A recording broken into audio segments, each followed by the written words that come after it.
mostly to senya is ga ablukma central even the second D and the we are check my NDC soon samu wani soon win those areas amagashi this time around the yasaki is to senya is how comes in talu seat in the taba and the NDC parliamentary member of parliament in the aka certify kama ita and then kuma Henry Kote kuma ya lose seating she Lydia Lasson itamata lose na tataba John Dumelo sannan kuma Peter Mill she ma ya lose seating she interesting one Katie Hammond na adansi asokwa she ma ya lose seating she mukaduba Kwabenya. Yes, Kwabenya kuma one of the country kunchi among the biggest constituencies they look the she in the NDC suka capture one seat is yeah soon can be sitting now from Makwe Junior be ya someone city but then it elite limited as someone now though one so kichiri happen daga coalition center so halma da akache ma da after anchi coalition then from there to Tudu and from that same instance because again come EC official view yes view suka pass out from Wulno Hamade and ya and restore come aka declare one seat and interesting kuma Kwankwe Central kuma Baba Sadiq da Patrice Boama an interesting turn of events they Mungani Shea Baba Sadiq ya projecting she as the winner as it stands now the Patrice Boama NPP as ya routine seating she hakade yezo my day by certifying she ba senang so now Patrick Boama kenan da Baba Sadiq wouldn't come out for once we kitchen mukaduba makem Facebook wall Patrick Boama ya upload different figures to me so na gan kama shi da kanshi ya declare kanshi winner amade halde muduba wanda za zo a certify a basu wurin nan dai ba ayi batun wurin nan that match and kuma muka duba na yes muntu yi domin Kwabenya kuma da muka je kuma su kuma shi a surprise kamar otaka ya wuce city shi was ko ya san kamar well anyway ko ya san kamar definitely dai da mutaka ya samu and kuma voter turnout kuma ka duba cikin kuma su kuma it wasn't up to expectation though it wasn't up to expectation na Kumasi amade and they come election then halwayo an gama election muna jira electoral commissioner tama tana she still called and still suna cikin coalition na result in da za yo azo a finalize kenan za mu shiga almost 72 hours nearly za mu shiga cikin 72 hours kenan da muna jira electoral commissioner tazo tai magana because we come delay na muke something coalition is because rikici ne party supporters suke in the coalition centers she ke delay outcome of the result suke so su kawo sa ta call on the political parties so yi mutane su magana I will still come so ayi a samu I declare ko ya samu we are all waiting. Everybody's in a hurry. G tender about su Ghana. So this is the little update now. We are election that had where you day actually chicken, but Yakamata actually about the Ike command Yakamata not a read a man of Ferry. They do not have in the exam camp program and command them Kasaba camp. Salam alaikum. Wa alaikum salam.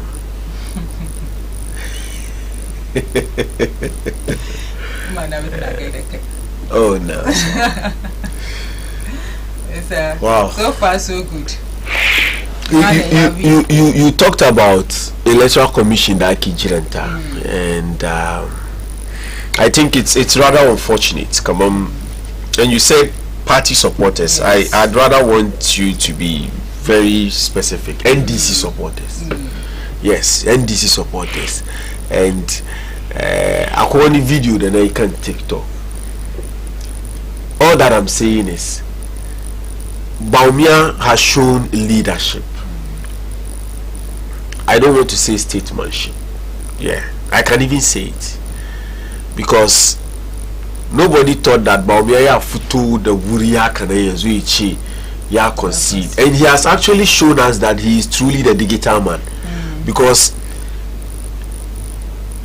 within a very short time ya collate results in Shituka ya gani kama election now be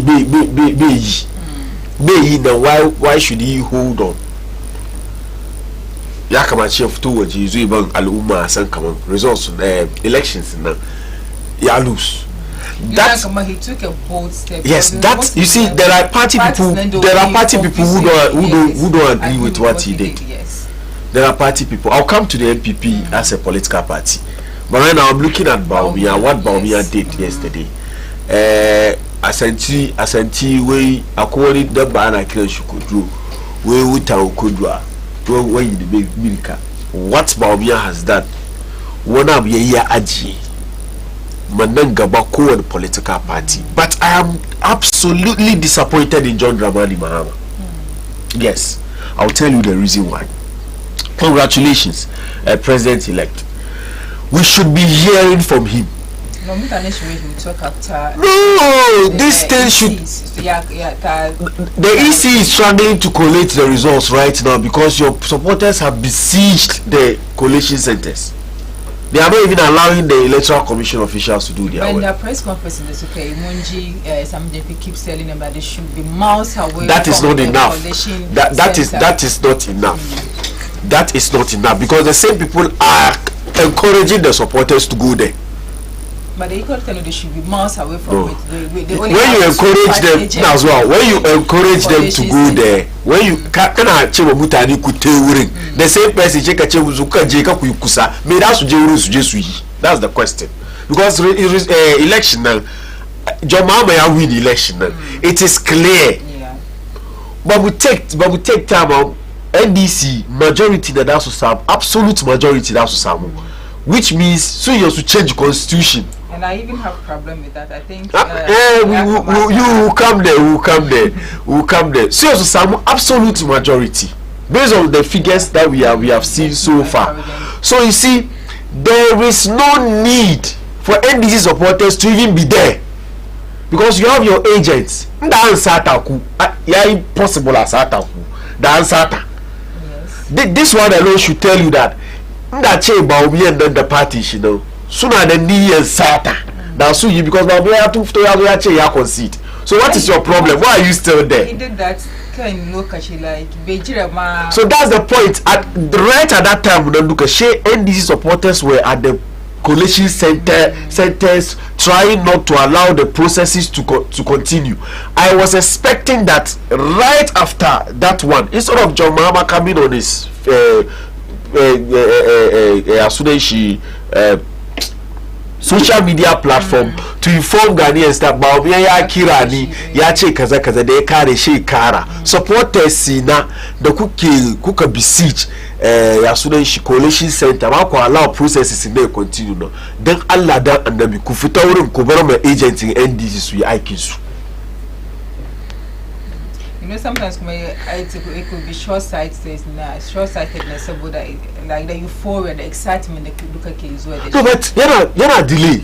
King Gaba, yadda aka yi election nan shekaran jiya. Kuma yanzu inda duniya ya kai nan bai kamaci ma aka yi election a small country like Ghana ya kai 2 days ba.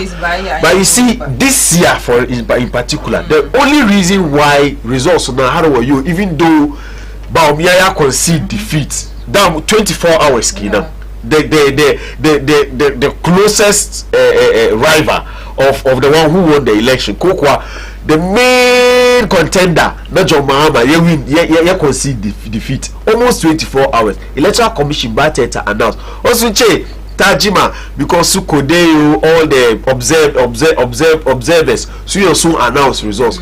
Ita aikin ta na su daban ne, ita tana yin aikin ta kan doka ne. Electoral Commission ba ta announce results, she dai ta samu results na from the various district directors na Electoral Commission ko regional directors na Electoral Commission su ne how do they call it, is it presiding? They have a name they call them. su ta doki wani iko ta da take da shi a electoral commission ta ba su returning officers. They are the returning officers. You have the returning officer at the constituency level, the returning officer at the regional level. So information that about before election ga shine returning officers at the regional level no su declare presidential results no suka kare shi su doki abata ce ta collate at the national level sha declare ga wanda ya win. But yanzu haka da muke magana ga there are a lot of constituencies da saboda wannan rikici Damango haka. Look at what happened in Damango. Damango, the home region of John Dramani. Look at what happened there. These are the things Mekamachi will encourage back. NDC soon win. This is the change people are looking for. The change has come. Why are you all over the place? History will repeat itself. What Mayafina 2016? Yes. That should tell you, Kamamba. 2028 it can happen. Yeah. So NDC supporter they don't be over because there's a lot of pressure. I was so north municipal assembly supporters because she got chicken warehouse yes, I quite videos in around what bash Kufuado dey bash Shimani. Out of excitement, how can you do all of this thing? Me, but I'm still on this. That I don't know what the situation is this morning. But yesterday, as at 6 p.m., 7 p.m., what about still Anai. So I was expecting that right after Bawye the F2 Magana, that we should have the main John Dramani Mahama. She could have told you Magana. Though I know that he's not going to talk about election. You should call just call your people to order. To order. Can you understand? Domin ambata baba. Tamaliaka. The same thing warehouse. Abinci da aka je aka ajiye free SHS. Na school right. Ka mutane su je sun kwashi abincin sun aza. Ba shi ya Kufuado ne. Wasu ma da su ci nasu. So is that the mindset? I think I don't know, but then Kagani came previous election. Kaya nan da suka. No, we don't. That is why. That's why the results this time around is better than 2020. Yes. That's why the results this time around is better than 2016. So when we go back, we are trying to equalize, and that is very dangerous for the NDC. The moment we equalize, so what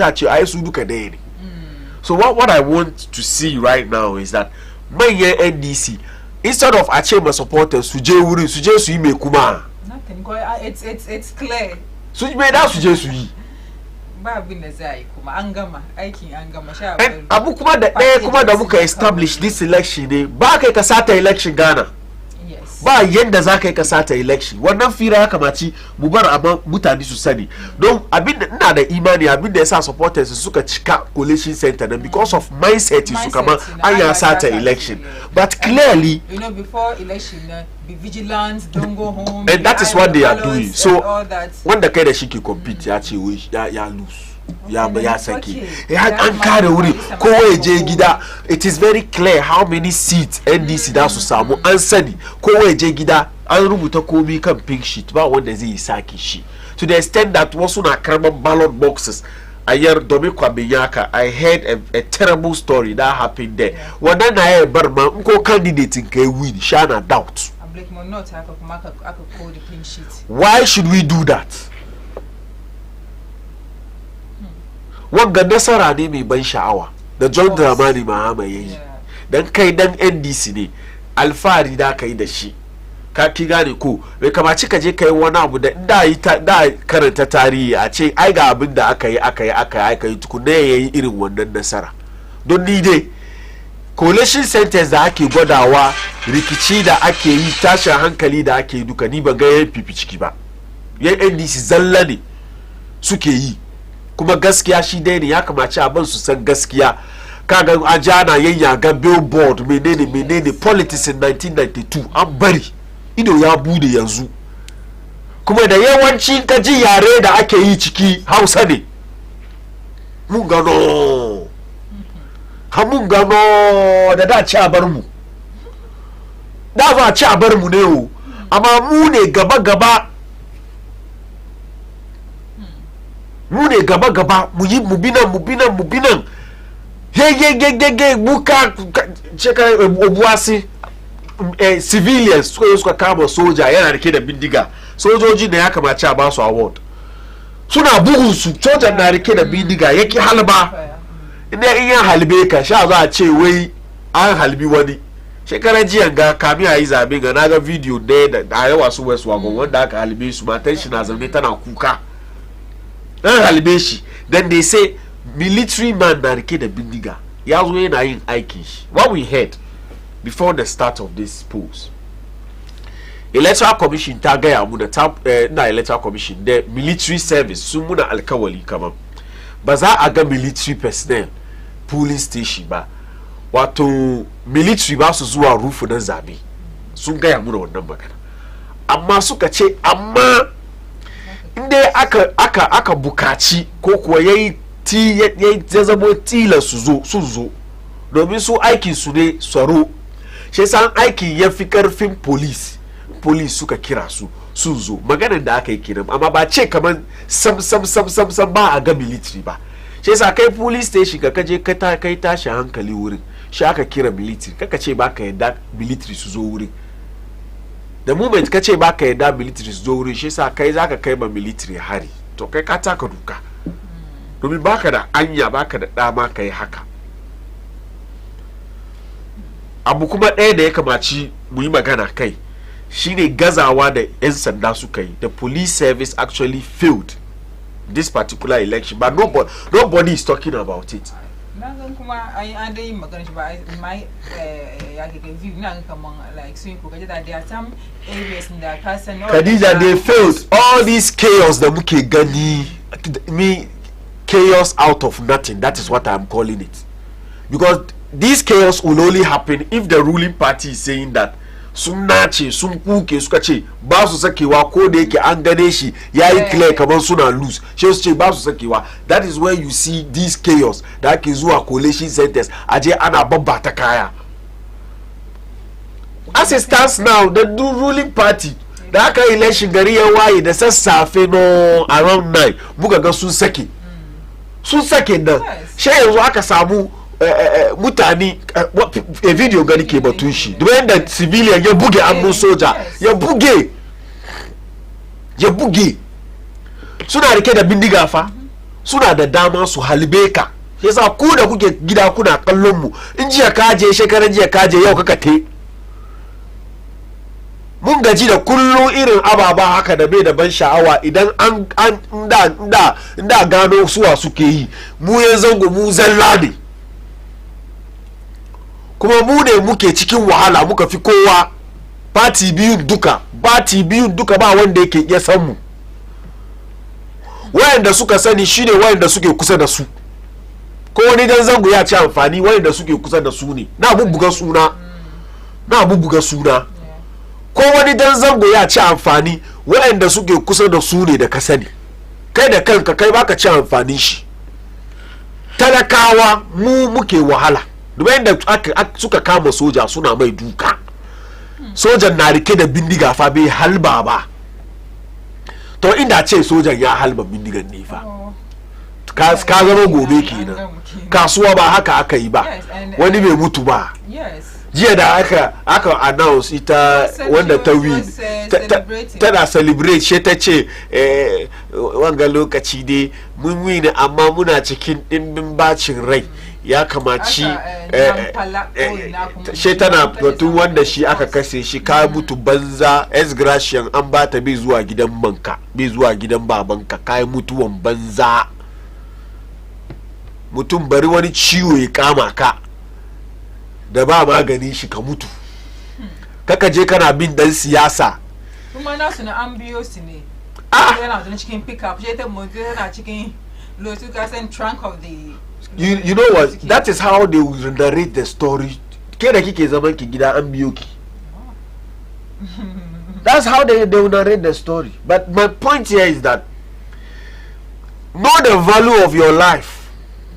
At least even if you don't value your life, ka san waɗanda suke value life ka, kana da yara, kana da umma, kana da baba, ka fita waje ka je kai maybe kana da wani yariya ko wani yaro da kai kake bashi na ci da na sha, kana da mata kake bata na ci da na sha. As we are jubilating, we are celebrating, yayin da an ka ingije wannan gwamnati, yayin da an ka ingije su aka ajiye su gefe, sai mu yi shi da hankali. Kaka je ka yi abin da zai ba a kama ka. Na ga billboard Baumiya, wani ya hau kasuwa kasan interchange nan, wasu sama da kaga rigunan su nan, kana ga yan ya sunan shi nan wani ne masu sa jesi nan.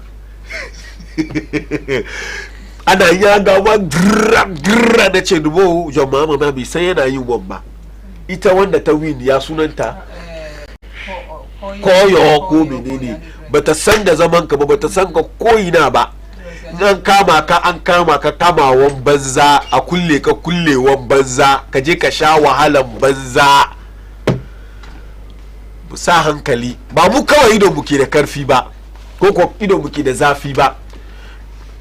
In actual fact, we don't value our life. Sometimes we don't value our life. That is the point. But we karfi ido bane. No. We don't value our lives. The rule is that sauran nan da ba su tashi zo suna da nuna su suna value life shi ne, life su ne. Maybe ma imani yaban da ba su haka no. To kai ka ce kai musulmi ne, kai kana sallah, addinin ka kuma wai addinin kwanciyar hankali, she ka tashi, she ka je kai kana tashi, ka je ya kare, she je wallahi je sai yana sallah, ya doki dusi ya kwara ma wani, ya doki wuka ya sari wani, ya kare, she je ya saya wai yana sallah.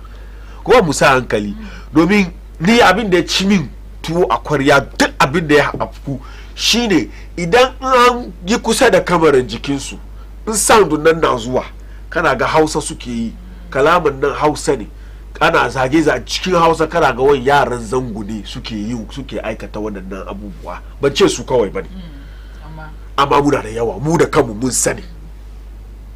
Kisa mu sa hankali.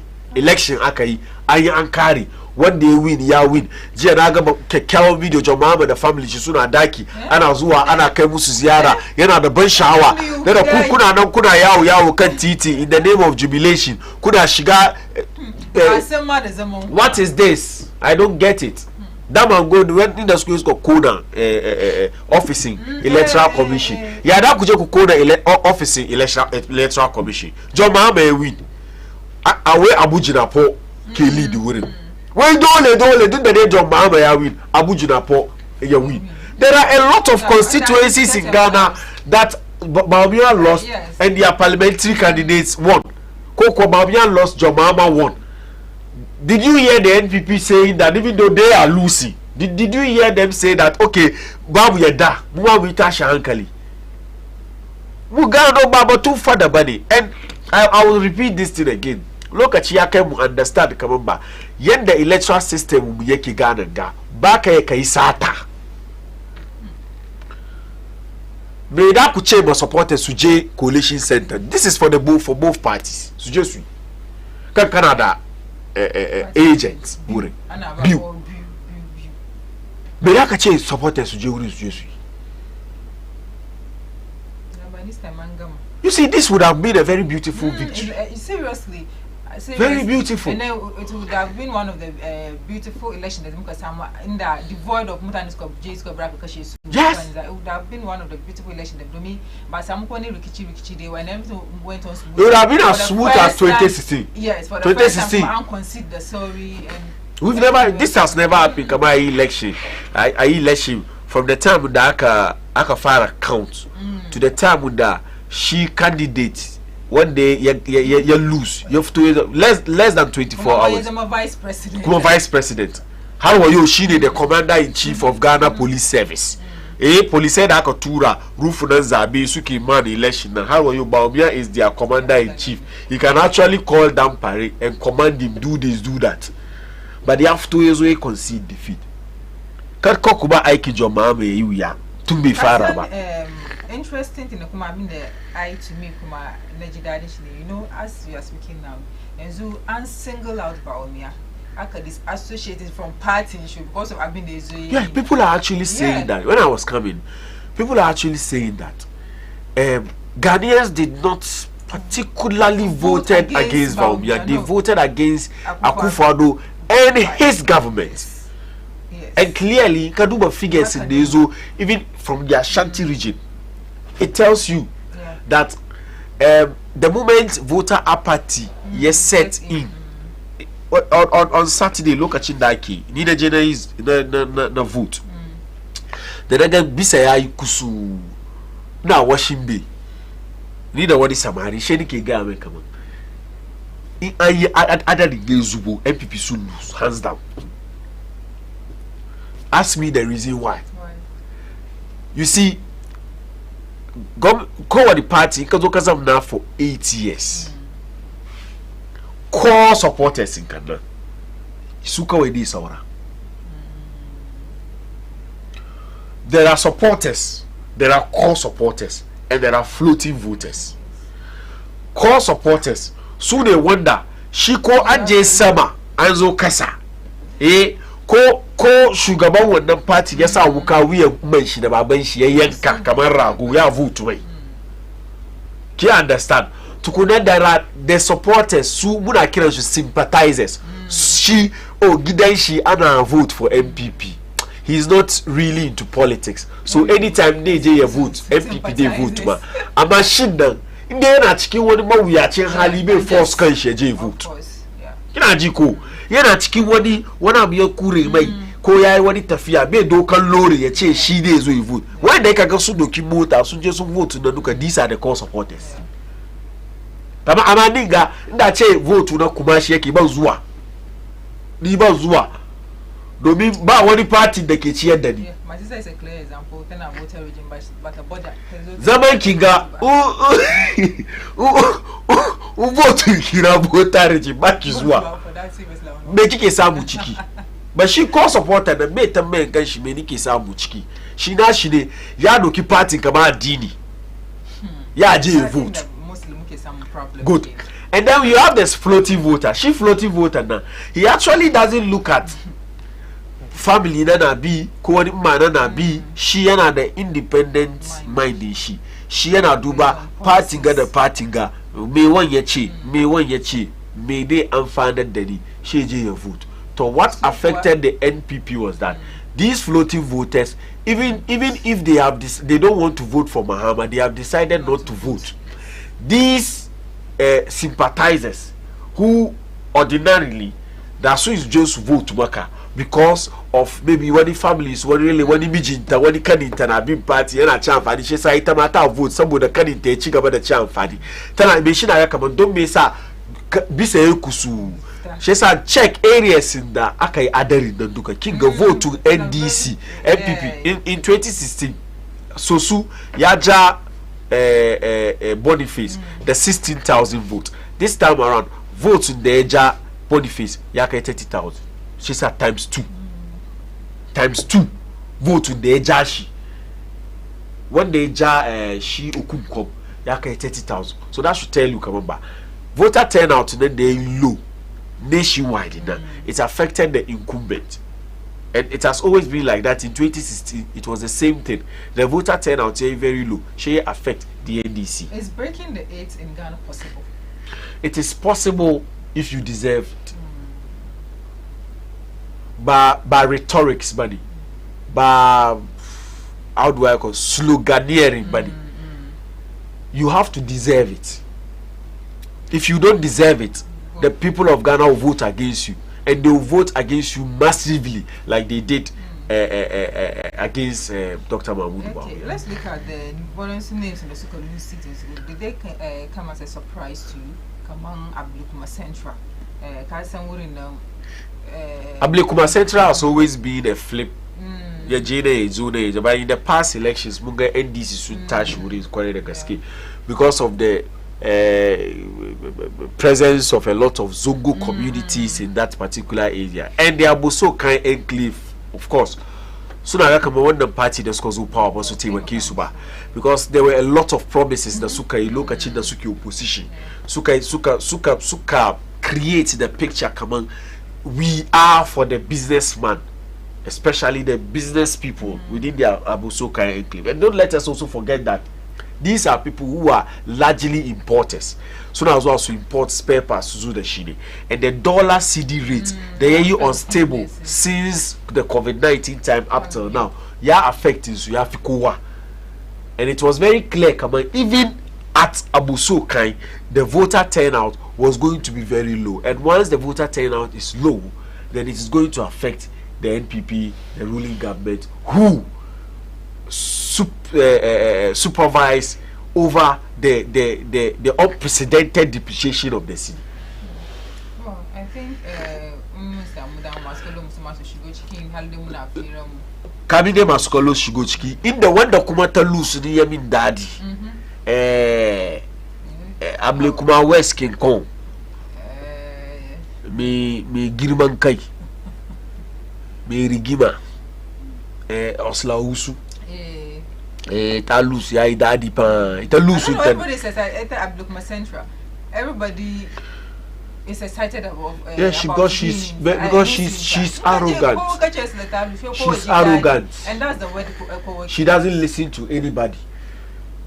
But I really like women who stand for their rights, you know, but not a disrespectful, arrogant woman. And there are a lot of people in the NPP who are like that. Katie Amon is one example. He's very disrespectful, but she education is come on wasa. Yes. Can't understand. She education is come on wasa. So generally they do what they win the city she with 10,000 margin in 2020. Be safe, but this time around. Henry Cote. I was a central and she but no can set but I want magana and china zagish.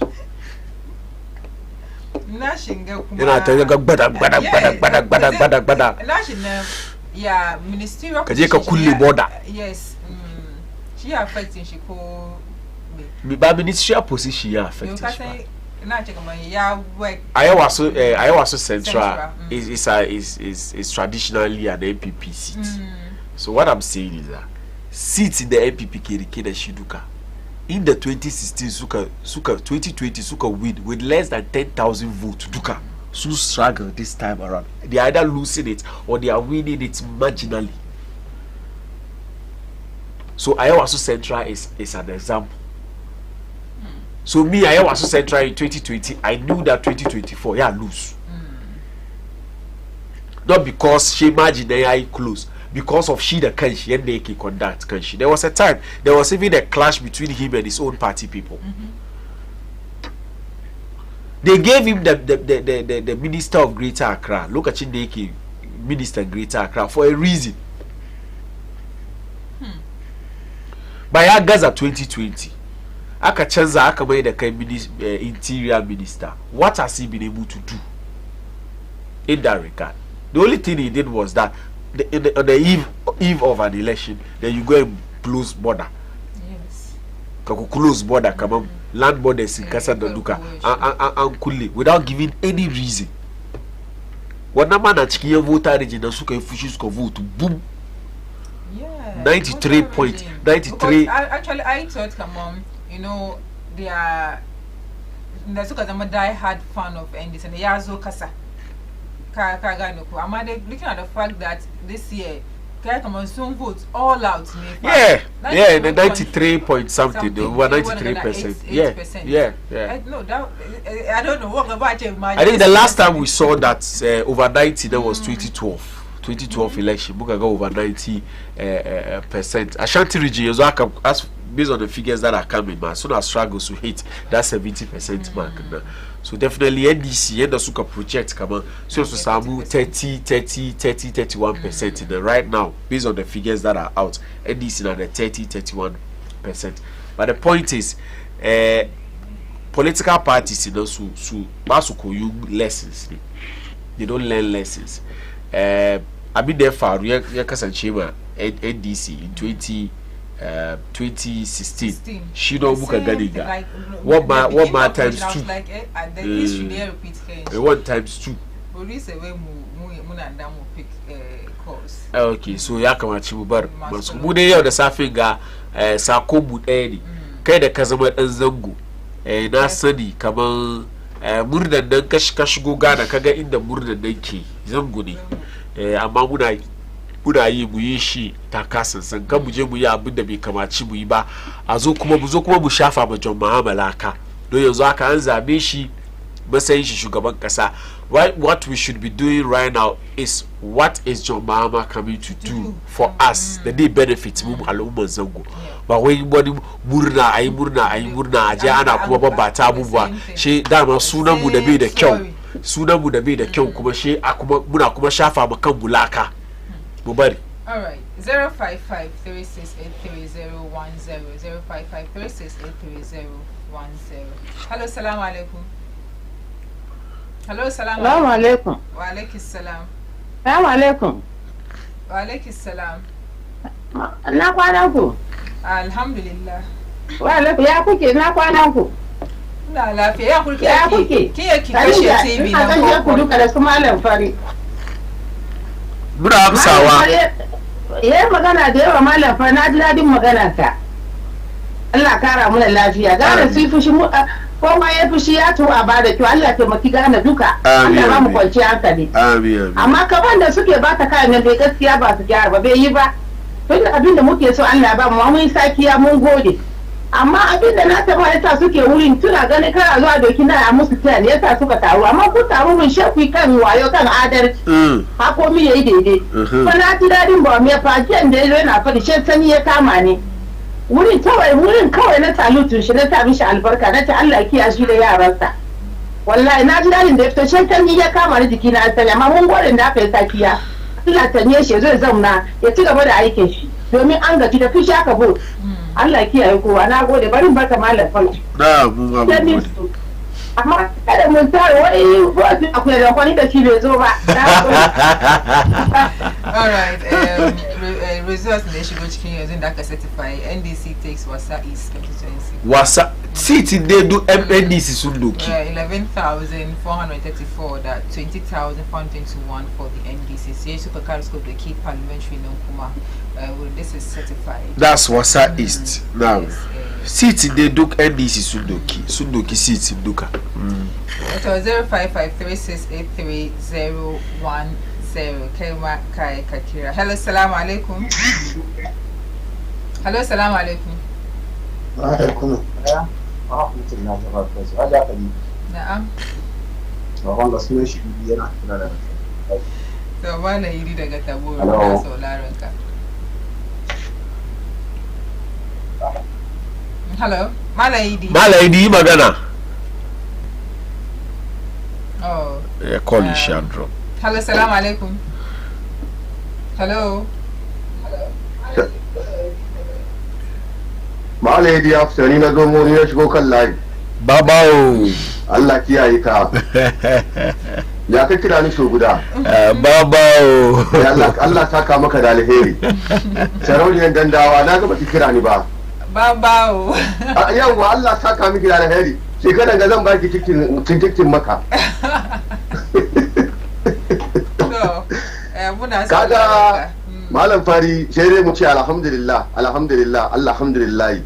Kaga yau sai dai mu ce to abin da ya faru ya riga ya faru, amma ba mu yana jinjina mai kwarai don saboda kai banda sister na ta zo kai magana lokacin da ya fito da sauri ma kai ma irin yanda ka fada cewa kamar ya ga kamar abin bai son tension yayi yawa, sai sa gwamnati fito da sauri in ya so ya zo ya sai ma kanshi daraja kar wani abu ya faru irin yanda aka John Mahama ya zo 2020 abin da ya zo ya yi. Kaga ya fito da sauri ya declare cewa kamar ya amince, kaga an daraja shi kuma da ya hankuri da Allah kuma ya amsa addu'ar sai amshi hankurin sa, kaga ga inda kuma Allah ya kai shi.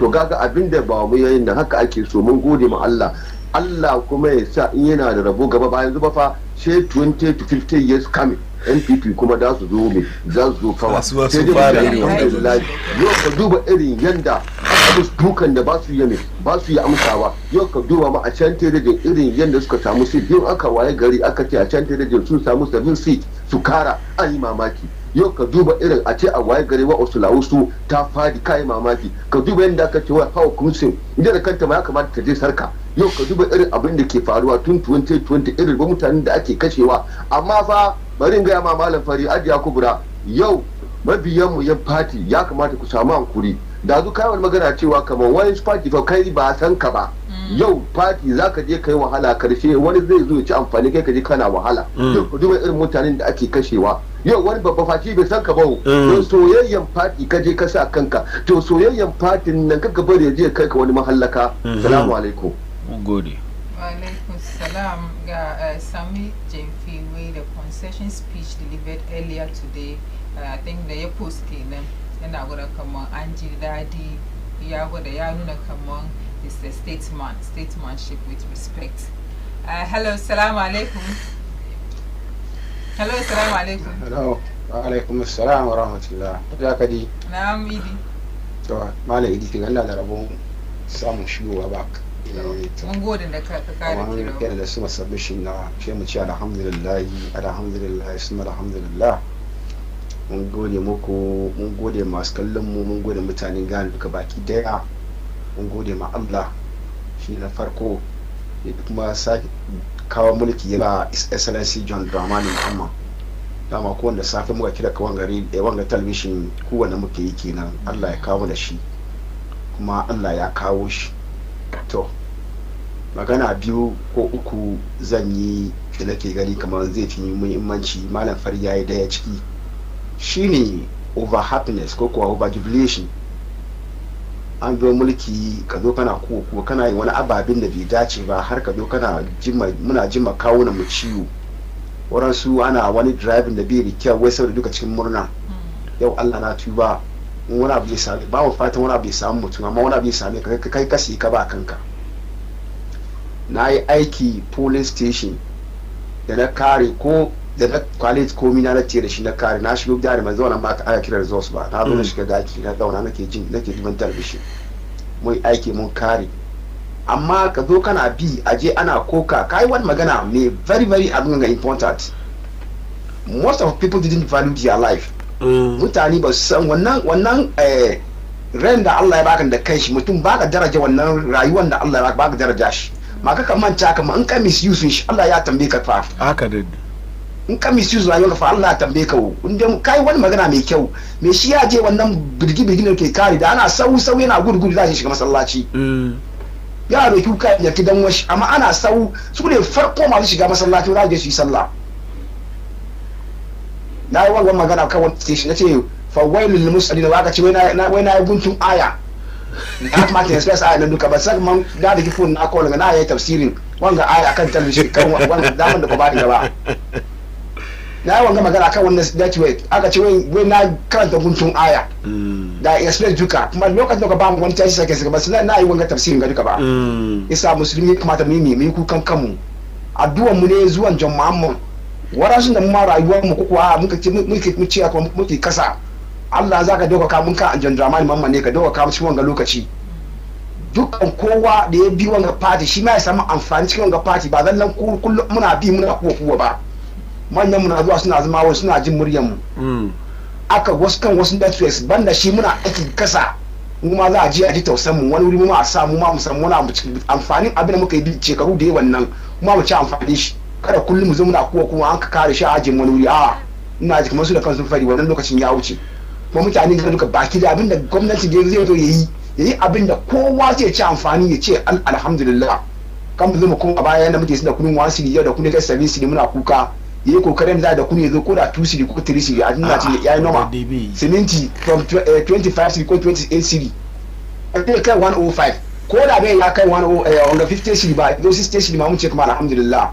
waɗanda ba muke ruka zuwa ga mun san bai yi kawo abin kamar yan lokacin ne barke tafi amma at least ya sauko a ga sakiya kamar abin da muke kuwa kan shi nan ya zo ya sake wani abu muna fata kuma imani ba kamar John Dramani Mahama da kowane zai cire shi ya zo yi abin da ya kamata Lastly, about the review number 3 free SHS.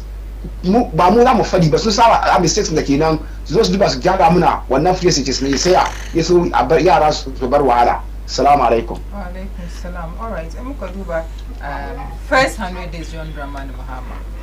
Come on, call her. Hello, assalamu alaikum. Wa call us. Wai taxes in the zai zo ya cire e-levy, COVID levy, 10% levy on betting, emission levy, the import duty on vehicles and equipment imported into the country for industrial and agricultural processes. First 100 days since. Wow. Well, you easy, but yeah, they have the numbers. I mean, so acquired numbers. They have currently, as we speaking, as I said earlier, based on the results that are in so far, the absolute majority, which is the 210. The absolute majority, managed that kike, yeah, this is coming. Yo, haka daji parliament an yaje sha ce wai ba samu koron ba da za ya zamna amma su kawai su zo su zamna su ya bin su domin in ka kasa shi uku sun doki biyu ka kasa abin uku sun dauki biyu sabida haka su kawai sun wuci rabi da kake bukata ka yi ka zamna ka kafa wani kudiri ko wani doka shi sa I don't know wasu wai tarko dai wasu wai tarko wai yana ba haka an maka tarko ne wai domin yana ya shiga cikin kanka. That is one thing that happened to the NPP in the 2016 election, even though they didn't get these numbers, but then su ma sun samu wani iko su da kansu su zo su zama parliament su ma su yi ba ku zo ba ruwan su amma akwai wasu ababa da shi doka constitution da kundin tsarin mulki kasa ya mai da shi dole ne sai dai an samu wato fiye ga lamba da shi suke da shi ba haka ba da lokacin NPP su su zamna su ci kare su ba babbaka shi yasa one thing that the NDC must be very careful about is the fact that numbers da suka samu kasu doki su abuse power. You see, let me say this thing. But when supporters say MPP, so if she should vote to my NDC, buddy. Supporters say MPP, but so vote to buddy. But so vote to buddy, and the results that are coming from the Ashanti region and most of the Akan regions, and I should show you or should tell you, come up. Supporters say MPP, but so vote but because NDC suke opposition and they've encouraged their supporters to go out there in their numbers to vote, everybody went out. The NDC supporters, everybody went out to vote. But Fari Musamu won't get results, so it is very slippery. But maybe Uncle Suya Musukamo, oh, Musamu numbers, and so Yozuna, we have been the Bukagadama. What's the constitution? What some people are even saying that they can even go and change the constitution, Mahama and Kumasaya. So they should be very careful. The people will discuss, depending on how it is going to end. People will say that, okay, Musamu absolute majority. We actually, there is no opposition in parliament. Ba en adawa cikin gidan majalisa. Shi yasa zamu yayi abinda muka ga dama. Wurin kuma ne ban, you see power na corrupt mutu. Wurin ne ban aje oh chale because the moment it happens like that, it allows the executive that power to control the other arms of government, especially the legislature. Because even even though the parliament is close to a hung parliament, but look at what happened. What happened was that they were able to influence their own people and even influence some of the NDC MPs. To the extent that one of the days were Jana, where I end this chamber, so that Shaja pass, Kaga, guy vote to the guy, the Kaga, and pass. I mean, the DD. She said, what will happen? Bosusa Kaliba, she did the power that is likely to corrupt them for them to think that they can do whatever they want to do without necessarily being accountable for the people of Ghana. We don't come in Ghana, even in 4 years, just as it's happened in the United States of America, where Joe Biden and his party scoring 4 years. Aka Ingijesu Trump is 4 years. Aka Fiteshi Joe Biden is 4 years. Aka Fiteshi Aka Kawo Trump. Mbabusa and Kaliba will have that same thing in Ghana.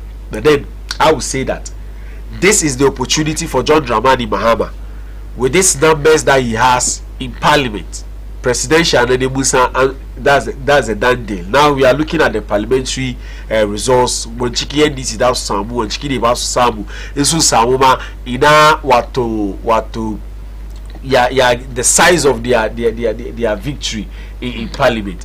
So they should be very careful. But we are looking for something. We've been talking about constitutional review, Aduba constitution, a change also abubwa, the power of the president. So the John Dramani Mahama will have the choice. Would have to make a choice between reggae powered presidents da muka ce yayi yawa ya bar shugabannin kasa su zamna suna so ya abin da suka ga dama domin su ke control komai cikin kasan nan yazo kowane appointment shugaban kasa da yi, even independent bodies, independent institutions da aka ce institutions na kasa da aka ce su they have to be independent. Ka ga shugaban kasa shike appointing su, the electoral commission, Ghana police service, commander of the Ghana armed forces, all of these institutions shugaban kasa shike appoint manyan su. We want the president, the next president of the Republic of Ghana. You have only 4 years. You have only 4 years. And then Kasan the irony. Yeah. Yeah, Zama vice president. Yeah, Yezo take over from Atamos. Yezo Zama president, and now Kakao so obey the excuse. Yeah, so you have only 4 years. Because during the campaign, we heard Akufo-Addo say that John Dramani Mahama, where he had followed the rulings, he was talking about legacies.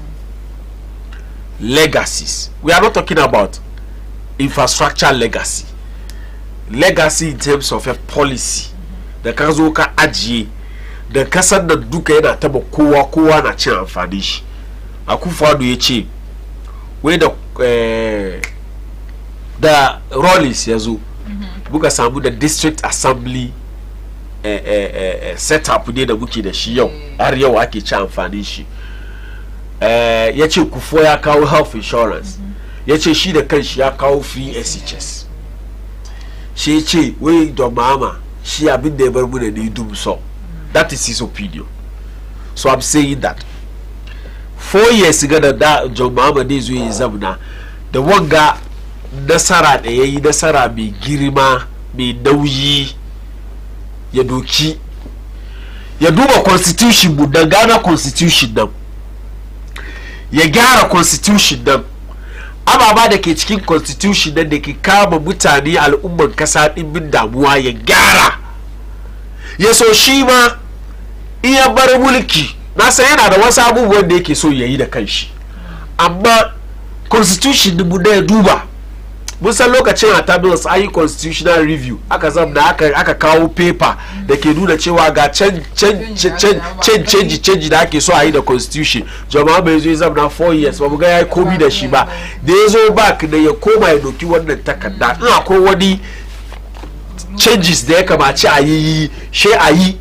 Ya so ababa da ke ciki da aka ajiye masu ilimi suka zamna suka duba suka ce wannan ya kamace a canza, wannan ya kamace a canza a yi shi. Na san John Mahama ya yi alkawali kamar iya zo ya scrap ex gratia. It is one of the things da ke cikin constitution da ke kama al'umma dibbin damuwa. To gbe a fadade da aka bashi bai karbi ba kuma haka ba John Mahama ba yana karban nashi. Shi yasa abinda muke so yayi ne tun da ya yi alkawali ya sai akan wannan iko da aka bashi ya canza. But I want to disagree with one of our callers da yayi batu ya rage kaya. Ya rage kudin kaya. Kana kan social media, that's the latest thing. Also they are not playing with it, they are serious. ED just said ED is not a playful person, but he just said it. Kama we ya rage cement zuwa 28 cedis. That would be impossible. That would be impossible. See, what you should be telling John Dramani Mahama to do right now is to manage the exchange rate. And the exchange, as for the economy, it is all about the exchange rate. Manage it well.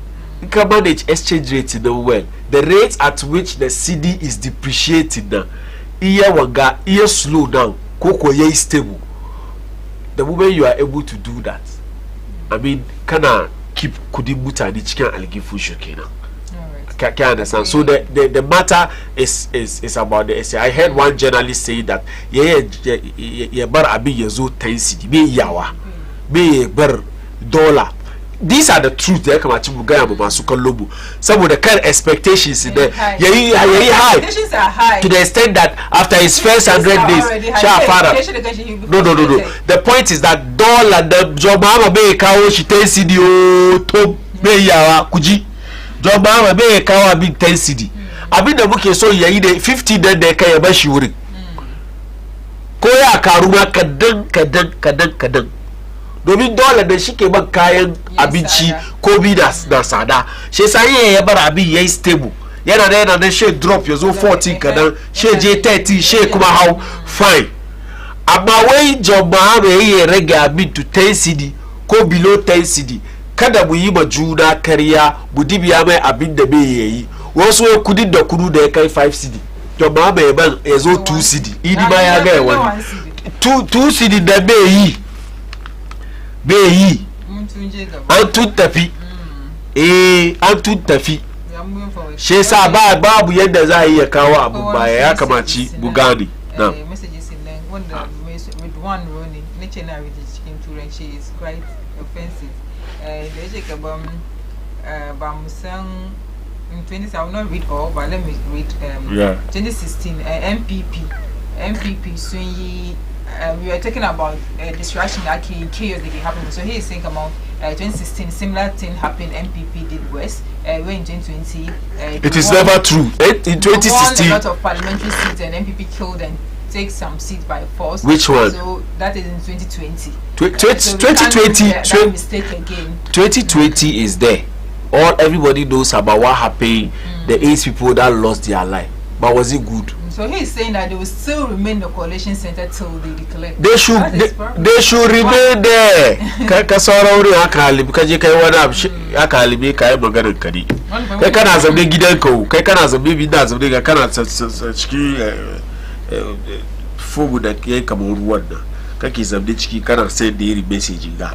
Kana encourage mutane su tashi kai tashi kati.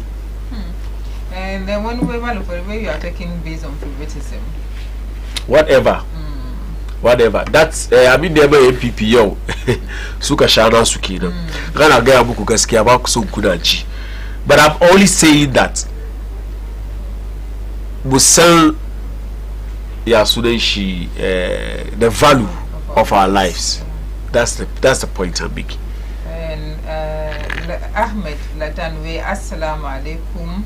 Alhamdulillah, Ghana has won through our dua. The winning side should ask themselves what next after winning, and the losing side too should ask themselves what went wrong with them.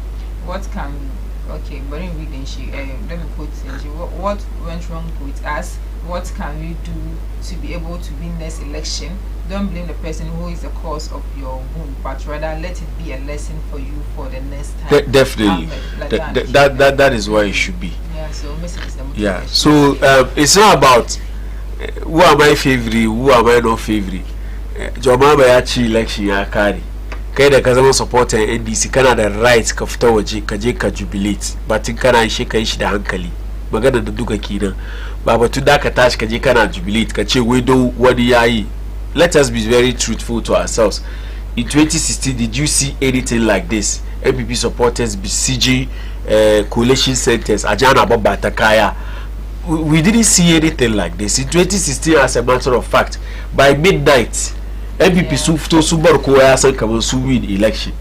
The only thing we saw was the press conferences that Ana.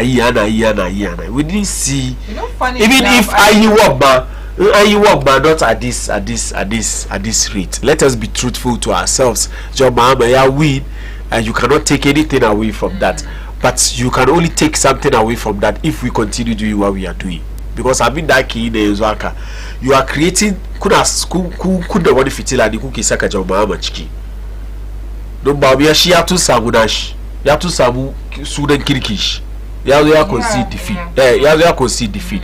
Ko wana cewa ba mu yayi kokari ya yi kokari ya make history ya nuna kamar shi mai son zaman lafiya ne shi yasa ku da kuke waje kuna yin wannan abu da John Mahama bai sa kunnan ba abin da kuke so a gaya ma John Mahama ne shi kuma abin da yake so kenan magana mu duka kenan shi yasa kana gida kana so John Dramani Mahama you should be championing this me da ka protect kuma it is clear an yi election an kare seat da John Mahama ne doki ya kare NDC da su doki sun kare you be that the coalition center will not solve anything.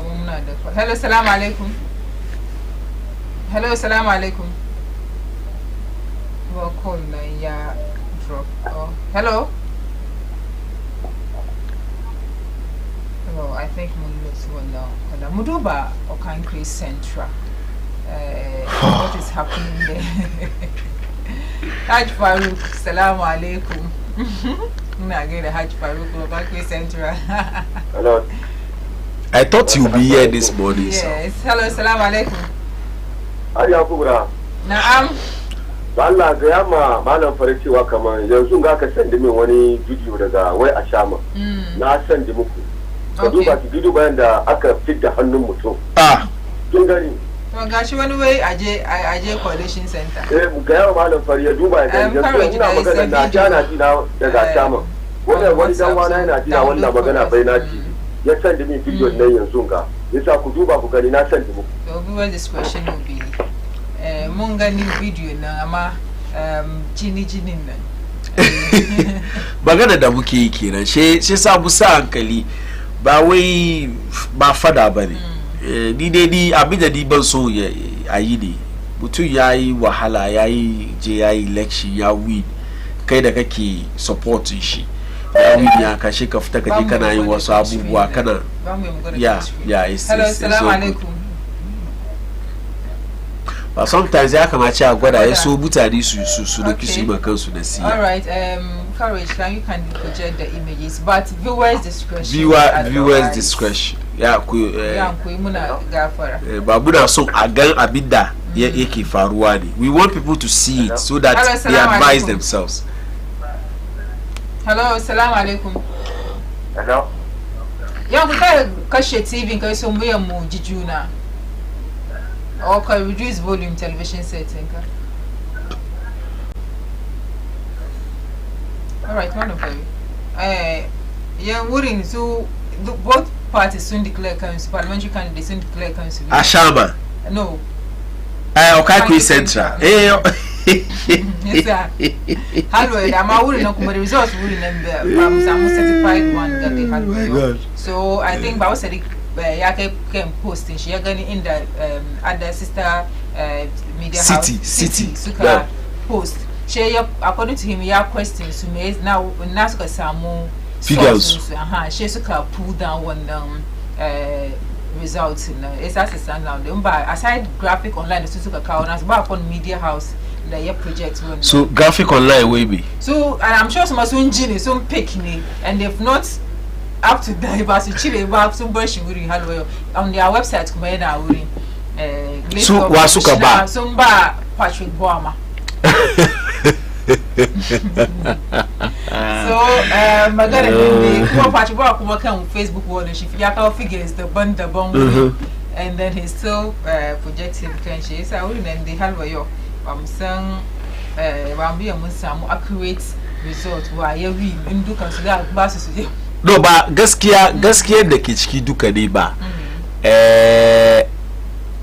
you see magana da muke yi da shi no kenan mutane su tashi hu aje coalition center. I don't know how possible is it that carbon police agency ka suje police station aje an yi an je an kada kuriya an kare an kidaya kowa na sai wurin kowane police station jama'a na sai wurin aka kare aka rubuta akan pink sheet aka ba NDC copy aka ba MPP copy electoral commission na da copy. How possible is it kaman an kare sai NDC na da different figure MPP na da different figure. How? Electoral commission. MPP na da different figure, NDC na da different figure. Obviously, daya daga cikin su ke rike da correct figure. Yes, but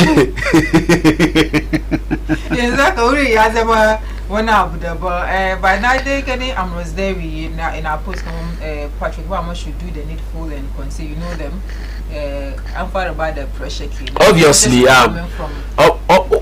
NDC want to see a situation where so win. I mean, out of the 37 seats in the greater, I think 37 seats in the greater Accra region. So you assume they will get at least 34 of them. Because as it stands now, MPP are just 3 so far. MPP are just 3. So that is what the NDC are trying to do. And if you look at W Kwabenya, there's a stronghold in MPP. Even W Kwabenya is being disputed by Kokwe Jr. Look at that. Bobby to concede defeat in the no. And I Kidaya she returning officer the Yabari. Yes, stop Kidayawa. She kitchen de tashi. Supporters now Susko Shuguri, Akozwa, Batauri. We what the ballot box, where there's a way and I got them a resource. Shaka charge Doko ballot box now as well Kuberi count. Where Antafia Doko Daka Kaida, she got a she supporters who can ballot box and Suka Passa, Suko Kunashi. That's what happened at Dobi Kwabenya. Where the Guri Dandy. Yeah, police and suka chebu. So as it stands now, the place is not safe. She has to disperse. Suka move. The suka move. I can restore calm. Urina. Michael Kwe Jr. Where instead of Akirashi, Tari the NDC, Azabna Akuma yi coalition. Where she electoral commission, she officially electoral commission. Who is the deputy district director? She Azabna allegedly, according to him, the NDC kawe. Suka coalition aka declare NDC kama Suzuka win we sabida aka shi ba zai yadda ba. So they can't keep waiting for him. He is saying that ba kiran su yake bukata ba yana bukatan kiran from the security personnel, because the way she wuri yake nan bai ya tashi yazo without the security personnel. I mean how do I call it, assuring him of his safety. Okay. Can you understand? So there are scenes in that kind television viewers discretion come advice. Please, I didn't see it. No, this is bad. This is bad. This is very bad. This is bad. But then how is he going to survive? It's okay. It's okay. One day even machine I get a family. That's happened because we are eating. Something like if yeah, eating. I've been the book but we're gonna kill. Happy. See, look at this. Look at this. Look at this. Kana zamne gida an ce ka je ka ce ate. Ku ke tura su su te. But come on, election ga aje ayi ne an duka da ya fitar da duba kafan shi. So what's the problem? Ba Allah ku duba yadda subhanallah. Duba the whole hand. This one, the whole hand. Subhanallah. Is it really in Ghana? Is it really in Ghana? So this is not between security and civilians. These are actually civilians who are clashing, and this is the resource. Please, it's okay. It's okay. Yeah, I'm kind of but we have to show these things for our people to understand the Kabamba. The politician will only come and pay you a visit. Here are the Imani Kadam. I have also West Wagon, one dark allegation, the Miniga. Shekaranjia video the neighbor Tushi. The wife was crying because I read the husband in ta. Yeah, I read that she disabled. May Kobe the Kanshi. Yana zamne wuri guda ne, yana da yara, yana da mata. Wai don ya je ya yi ma jam'iyyar siyasa aiki. Mutabe kabu me muke samu ciki, me muke samu kwata an baka 200,000 Ghana cedis, 100,000 Ghana cedis. ya kare yo 100,000 Ghana cedis 200,000 Ghana cedis. Oh, we callers will boot the phone later so yes we should go check. We open the phone lines later so that the callers will come. And gaba da kai 100,000 Ghana cedis yanzu kasa ma bai sai a karanga 200,000 kasa bai sai a karanga aje an fit da hannunka an set committee aje azabna a shati ayi magana ayi surutu uwan kare a ce a baka 100,000 a baka 200,000 kwanago wani lokaci da aka je aka halibi wani wasu samaru na yan sojoji suka halibe su da aka zamna aka yi magana aka kare kudi nawa aka ba su shi yasa magana da mu muke yi kenan ba wai batu wani na so yayi partial bane har wayo kana cewa ina so yi partial ni kana ce bi John Mahama ya win NDC sun samu commanding majority in parliament ana gaya muku ka ku fita waje ku je ku yi rikici she ku ce wani na so yayi partial. What is in our head? My people, what is in our head? Ba wai bane o, ba wai bane. Gaskiya ake gaya muku. Let us value our lives. The one you are fighting for doesn't even know you. I just want to know if this is really gaskiya. It's really from Ashama. Khadija, Ashama ba abin da bai fito wuri. I want to know if it's related to these elections. Because akwai misinformation here and yes, but regardless, I mean, abin da bubu kagadi tujia ana yi. I mean, the video we showed earlier, civilians ajana attack soldier yana da ke da bindiga. Da mutuwa da aka yi kasuwa. Why must these things be happening? And the people who are involved are our old people. Ai babu da amfani kan wannan dandali in ba mu iya mun gaya wa mutane gaskiya ba. You can call us whatever name you want to call us. What has been achieved has already been achieved. Anyway, okay, I think my doubt is being cleared here. One message this is from Haj Ibn Chambers, and I think she might message the matter more verify what the message was. She might way Alhamdulillah, we thank Allah for this incident is not politically fighting. It has happened long ago before the elections. Ba yanzu ya faru ba. All right, so we just want to verify the video we just saw. Videos in the she right? Yeah. I'm sure when it's done. It's just unfortunate. It's just unfortunate that our people. How were you? She don't like chiki.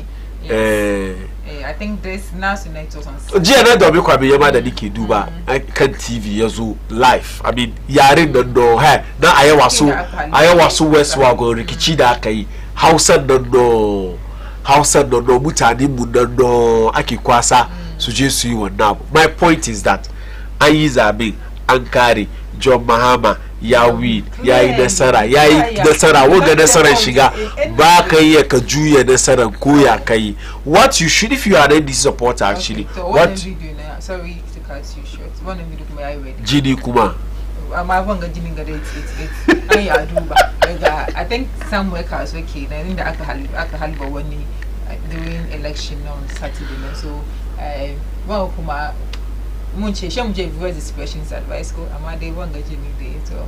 Yeah, I think wanga incident in kasuwar nan kenan. I saw ana ga an kwashe su ma lokacin da biyo ga an kwashe su aka zuba ciki. Na so mutane su ji yaren da ake. Sound let's buji sound dan kan. Yanzu gona kasuwa tuwa yanzu gona kasuwa for you. Yanzu gona aka shoot wani. Hey, yanzu gona kasuwa for you. Yanzu gona aka shoot wani. Yanzu gona aka shoot wani. Kasuwa yanzu gona aka shoot wani. Yanzu gona kasuwa. Hey, kasuwa for you. Yanzu gona kasuwa. So that's it. I mean, mutane mu kuma mu ya hukuri so magana buduka kenan na sama mun yi magana ga ya but you were saying something earlier kaman wannan gagarumin nasara da John Dramani Mahama yayi ma bai tayin yes especially in parliament in instances in that case absolute majority yeah you can't carry magana no. You do abinake pleasing wow and looking at the fact that man of being in opposition for 8 years it's no joke. I don't want you to go there. It's no joke. So I don't know, but then from looking it's not looking good for the MPP. Now the parliament is still not looking good for that. She said that it can wonder Gagaru be the Sarah. Yeah, it's a blessing, yeah, it's a curse, depending on how you are going to handle it. She didn't get our comment. John Mahama has only 4 years. Yeah, just 4 years to rule this country. Just 4 years. Yeah, be Yabashit Abayi, yeah, change the constitution, you come another 4 years. Well, no, come in the day turn into a case, Kigani ku. Yes, Abudama. Kuma shedo ki constitution wasu abubuwa da ke cikin constitution da babu so suna ji musani akufa do ma da yake zambe ga ya samu ya ci jira ya samu ya ci je kara shi sa John Mahama should resist any temptation da zai zo mai kamar yayi wani abu don son rai shi and trying to please party faithfuls because they are the ones who come yesterday Najiwadi voice will too for lokacin da Akufo-Addo yayi nasara samu ya je wurin shi ziyara shi ga ya mai kaman da Rollins yayi nasara ya zo nan Kufo yayi nasara ya zo nan Mills yayi nasara ya zo nan Mahama yayi nasara ya zo nan su duka magana ɗaya nake ga ya musu yace ku yi gudu jite wai yazo ya ce maka kaza wai yazo ya ce maka kaza wai domin da yawanci mutane da suka kewaye ku da suke zuwa suna fura ku suna fura kudi ku kuna yin ababa da bai kamaci ku yi ba wai kaga zabin da aka yi ga al'ummar Ghana sun yi shi ne da hushi ba wai suna kinka bane sun yi shi ne da hushi sabida yunwa magana da Otufo ya gaya ma Akufo-Addo kenan shi yasa jiya bayan results nan da yazo aka confirm kaman MPP are on the brink of suffering the worst defeat in the history of the Fourth Republic as far as election is concerned. Shi aka fara buga wannan sound a gwada mai wai baka aiki yadda ya kamaci ka yi ba haka in mutanen Ghana da za su doki wannan hushi da suka nuna ma Mahama 2016 nan su nuna maka the same thing ba shi mun gani ba mun ga abin da ya fi haka to da Otufo sofu ne an ce yayi me ya professor ko ba haka ba shi sa maganar da muke so mu yi da safin nan ne in an tabbatar cewa kamar NDC sun samu the absolute majority in parliament. I will repeat this. Two things ne. It's either a curse or a blessing. It will become a blessing if John Mahama give us a selfless leadership, the leadership that we are yearning for, that we want a president who will come and look at that our constitution, that our constitution da aka yi shi 1992 da akwai ababa da yawa ciki da ke cin mana tuwo a kwarya ya duba ya gyara ya canza ya so al'umma mu da muke kasa mu ci amfani shi amma bai yi haka ba ya doki yayi wani abu daban ji stone boy we edwa edu ujejirije and then and one interesting thing happened like to Senya West down kasa wuri na basu by parliamentarians in more than 4 years. This time around, the one the test and student and money was Giselle. Okay. And this is the first time the Suka retain money for because in the 830 J Akachirita. Now she I think who George Anda. George is it not George Anda? She might just and then Opea Beshin there's Akaje Palube Maganesa Basenshi. After him she had the character retain seat in Takuma, and then Georgiana is with Chile. Georgiana comes back about 4 years. They. What on would because the casa 4 years. After 4 years, you are out. But her sister Giselle, is it Giselle? Tete. She's been able to retain the seat. She was contesting Eugene Ahim. Yes. So look at Sudan Chiki Masuba Oshina. And I have a problem with that district in particular because look at the caliber of people in this case, almost parliamentarians who. No, it's because Basuda. Come on, representing Sudan. No, because of lack of continuity. You see, sometimes change. Then come on about development visual because we share with you. The yasan come on. We share with the yasan come on next 4 years. No, irrespective of what I do, they are going to vote against me. Yes. So changing the constant change. Every year you are voting against a parliamentarian, an incumbent. Every year every election year you are voting against an incumbent. What don't come on about one day we years we examine. Shega oh, but in China won't wuchi. But in China won't wuchi. Hakaki. But then kaba wadi dama ye 1, 2, 3 times. Then you are encouraging whoever is coming that you are assuring the person that yezo ye kukari can repeat. Kamaye de ita aka repeat nata. Even though her party is in opposition. But aga kama in that party tana power. That I team aka. Maybe one of the reasons why the people there, let me land this. One of the reasons oh yeah, enjoyed him. Yes. One of the reasons why the book aga kama we don't consist because I've been there. I've been to one of the areas. Is it Bojasi? Yes. Bojasi, yeah. The enclave with the road network is made a kill. Made a kill. I've been there once and I don't wish to go there again. So, congratulations to you, but we hope one day you do the needful. Now, about what the excuse because your party is in power. It's John Dramani who has won it. And so now you are not going to tell the people that over party in power. Shesa Bayen Kanguku development. That is the danger for most of the NDC parliamentarians. Yeah. Yeah, because right now back at Kachi, come about party in power. Shesa the Bayen account development. I'm looking at the fact that you have some in the office of the president. Don't you think that lobby like he would have won that seat? In that instead of you see, there are two types of politicians. What the Bejira shares we cheat kuye aiki. Kadoki second for instance, the reason why a Japan Mesa lost was that when the Shizuka say at Akaran, even before election, he was doing developmental projects. He was lobbying projects to the constitution.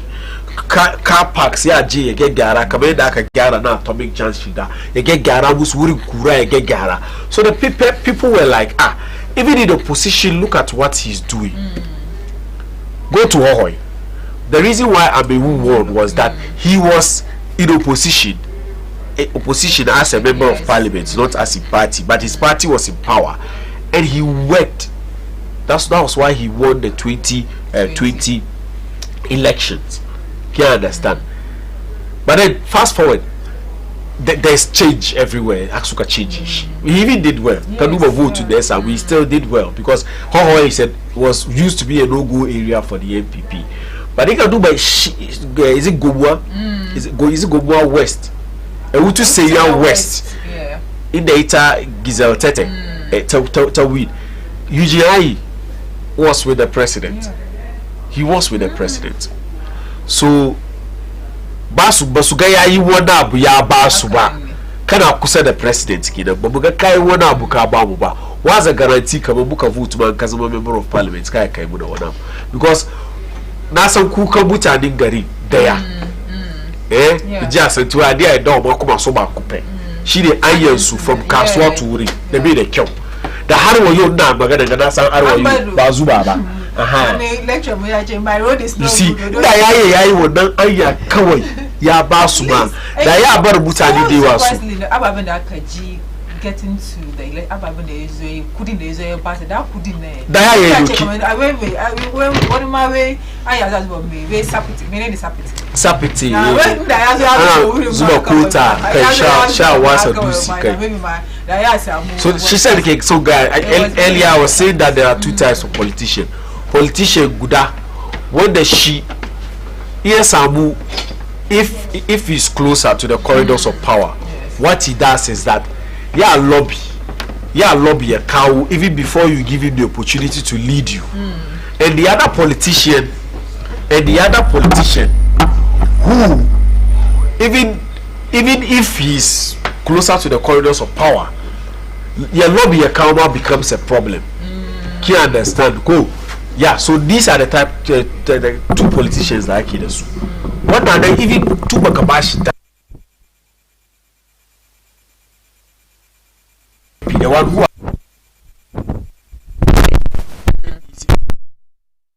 second D is a traditional NDC seat, MPP seat. But ya zo ya win ya karbi annu Ejapa Mesa. Wanda al'ummar second D ke accusing shi ko kuwa suka ce wai da aka bashi dama ya shiga gidan majalisa bai ko biya ba su ba. And of course if you look at the second D interchange da ake yi da ba ya ayyan kari ba har wayo kaje ja a Jibature ya zama white elephant yana sai wurin. All of them are part of the reasons why they felt that you are a minister and vote ma ka shiga gidan majalisa but ba kai komi ka taimaka mana ba da yake nan da biyu Akufo-Addo status da yaje yayi wurin you see a lot of people are saying that a lot of people are saying no ko ayi bai ma da bai kamace yaje jikin abin nan ba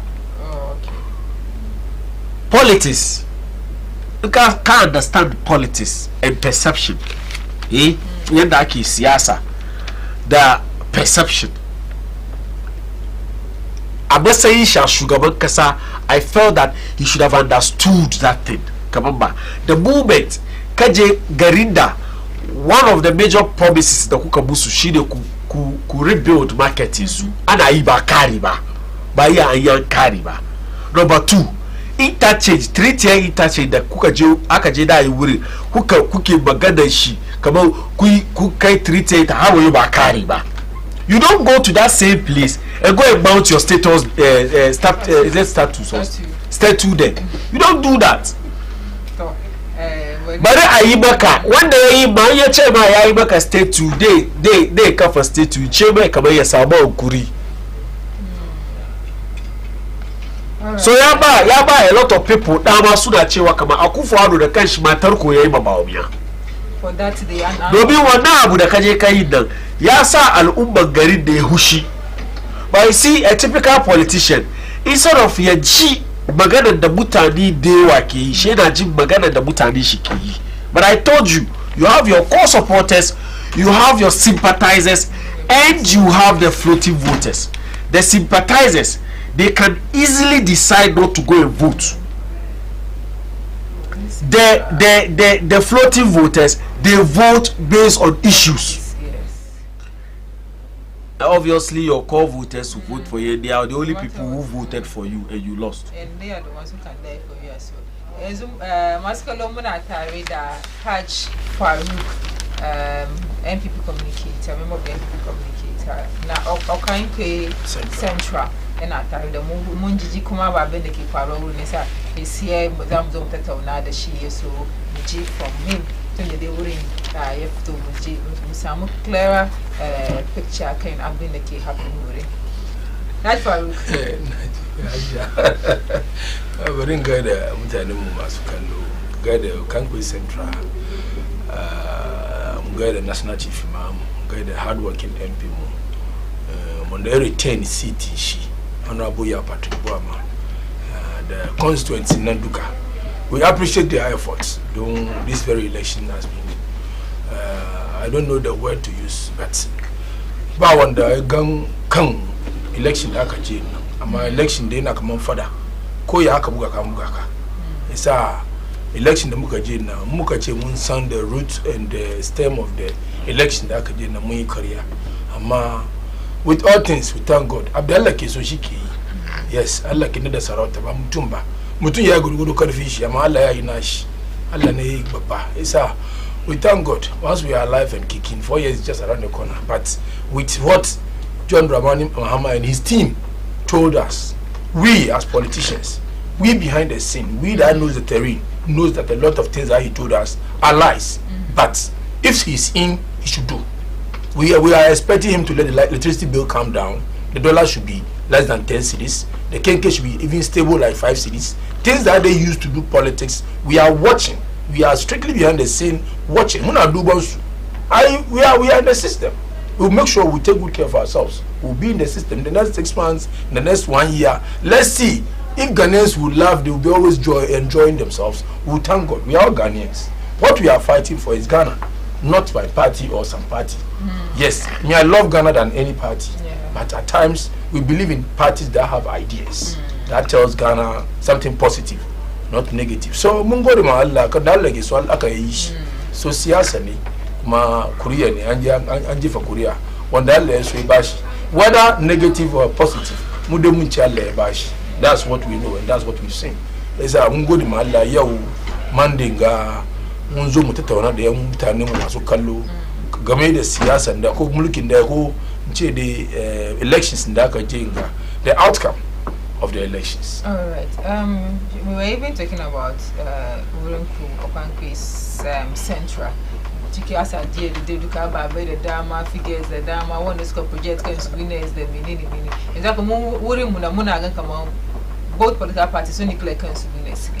I don't know if it's as at the moment is to certify results in Okanke Central. So we have check from coalition from the Electoral Commission and sign pink sheet in Patrice Boama she declare she as Hadia, as we speak the EC is doing those declarations and these are some of the Wangan days. Boama is the winner of the city. Boama has won the city. One city news, yeah. Like saying Suma they had problem with that their stories city so pull down, so pulish down. Even on their Facebook page, soon pulling shit down. So we just, I think we have to wait for. Oh, we wait. We have our data right here, and we know that is what we accumulated and what we got. Accumulated would result in the Mukasamu Rinkiga between us and Baba Sediki. And that's city. So, no, this is not the city. This is this channel 1. That's city. It's city channel 1 TV. That's what I'm saying. Before we come out to the coalition center, we are done with our accumulations because we have a whole strong room that we are doing the accumulations from. It's our polling stations, and we have the pink sheets with us in the office. So muna the pink sheet and that's the final say. It's a Ankara agent kaya sign. Agent we sign. Munzo the office more accumulate. After accumulating all the polling stations, we have about 100 and something polling stations in the. Is it 100? Then mistake. Enough of the polling stations, and it's like we won more than half of the polling stations. The margin was a little bit slim, but we won. So if you should remove those coins on it, definitely you will get the data that you want. So far, I think we had our data before going to the coalition center. So, yes, very far good. To this morning, by now they are done with the. We want to hear from them. Is it that easy for the NDC to capture a seat like now? No, Okaikwe Central has always been an MPP. Okaikwe South, Okaikwe Central. Okaikwe North to that Karabashibu. I think the MPP won it. But the dynamics of that very constant being shared, divided into two. And Rabashibu, it was Okaikwe North, Share Karabashi. That Karabashi now, the strong base of the MPP is the North. Okay. She Okaikwe Central, Nanki the Zongos they want. Okay. So if you are in the North and you want to win that very seat, you have to capitalize on the street boys and it's like, you know, we have the hawkers, we have the street boys, like my brother here was saying, like floating voters in the Yakumachi. Those are the youth and the Yawaburi. So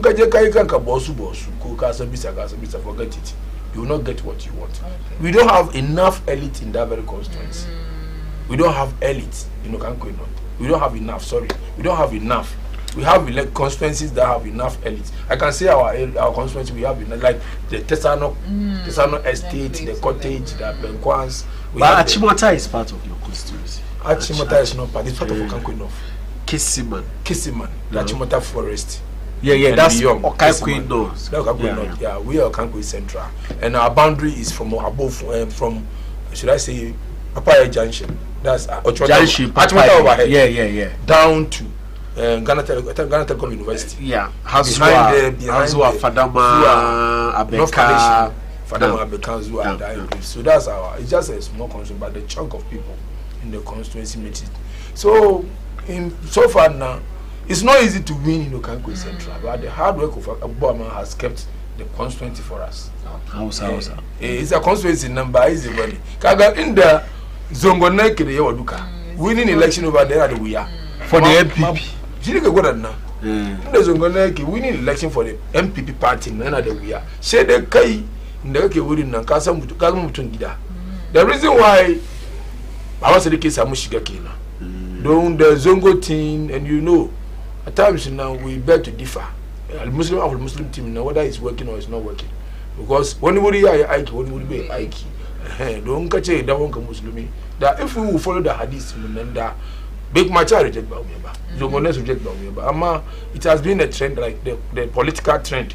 Come on, ni party, na Muslim banki, so Muslim. I always say, come on, Muslim bamuso come, come Muslim bamuso come. Yes, the bamuso come, not political, bamuso come. Now study that thing from offices in the Muke Ike. I can tell you where I work in the office. Muslim they can work first 10 years. Ma anan naka ga shaba on scholarship in Canada about on scholarship in US but tambaka kuma yaran zongo na wa aka tambake su kaje guje ko suka je suka kara suka samu karu cikin education. Oh, it's not about you position yourself. It's about I want to be there how ya fara sai ka tura shi ai. Isa muna yin ka da kuma ci mu yama na study kuma manyan mu ko musulmai mu ko zu. I don't know whether we narrate yourself like you are saying. Muna ga kuma mutane mu dai aba no. You can't say this because now I can tell you, Nordness or Zongo are dominating in the political terrain. So it's a muna or nabu. Better make him. Naka na me. About me being MPP. Is it a matter of a didija? Oh, a didija thing is there. You see, actually, this very thing is apathy and the. Edidija Chamba and Chabarka. But Edidija Nandena Koina. Edidija every party. I and Allah about Handisi Molukia. Moduba Zua 2 years. There are people who start complaining. There are people who start complaining. It's part of getting power. If power gets to you, like I can come extraordinary person. Baba, I tuna come and the Kikasa and Zuka Audashi. Yenzaka Baumia Muyam Chekam MPP news election, and then looking at the fact that the early kind of we have told the sorry is you concede to John Mahamanga. Yeah, what does this mean to Baumia, the political party as a whole? Haja, yes, it tells you that Baumia, that man there is not ordinary. That man is very matured. Because we know about where he migrated from. He's never a politician, but a politician body. In the F2, yes, you get in politics. Kuma in the AJ say, can they make case Harry or is and the Kenga? Naga Wallahi Dunia Duka will appreciate this very young man. He has done what a lot of the big men, the big sharks in politics has never done. Baumia Wallahi not salute you. I salute that man. Yai Kokari. If you know you are being defeated, you know. Kaibo. I think this statesmanship they knew that back come on Yakuke Gansh in the next 4 years will they project Baumia better like a better candidate? Baumia is somebody who doesn't discriminate. Kuma he's not somebody who is forcing himself to do what he's doing. She ain't going come na yi. He's a baby draga kanshi. He's down to earth. He's very humble and down when he ilmidi alle abayarona. So what is saying about him coming out to concede? Nobody, I don't think somebody will say something about it. More than 160, 170 seats. What are you going to do in president? We had this balance something 37, 38 kuna money. See how we suffered in parliament. Still parliament be carried the kelba. And Jemu to just say so kamuta buka mutane mu answer seats 160, 170, 180 and a hour. So ka cheba ka concede. What are you waiting for? But what is the magic? Let's assume. I choose some parliamentarians, but we have some president. You can do government business. They will suppress you in parliament. So what he did, need our party people should come down. I've been for the betterment of the country. Because up till now, because of bad declared elections number, create chaos. I'm telling you, a lot has gone on in the constituencies. I was West for gone. I see Ketia really said that. Gashi. Oh no! Before I say something, I know what I'm saying. One delay, I declare. It's a declare. It's a create chaos. And you can't just call on a press release or something to tell your boys to stop. Bana MP na duka amba to duka chicken constituency. Big boss duka yenge duka. Why do you have to do that? You can't call people to order. Can't you just? The reason is in 2020. No. 2020. You see, we as media, we should speak the truth. The point is, in 2020, both parties, Sukai, both parties, 2020, yeah, that's right. Both parties, Suka besiege coalition center in 2020. Incidents in the Bukaji, the Techiman, Odurudu, by one party, both parties Suka besiege. But the scale at which we are seeing it this time is not thought. It's unprecedented. We've never seen anything like that. I mean, the Bible is bad. Murphy moody.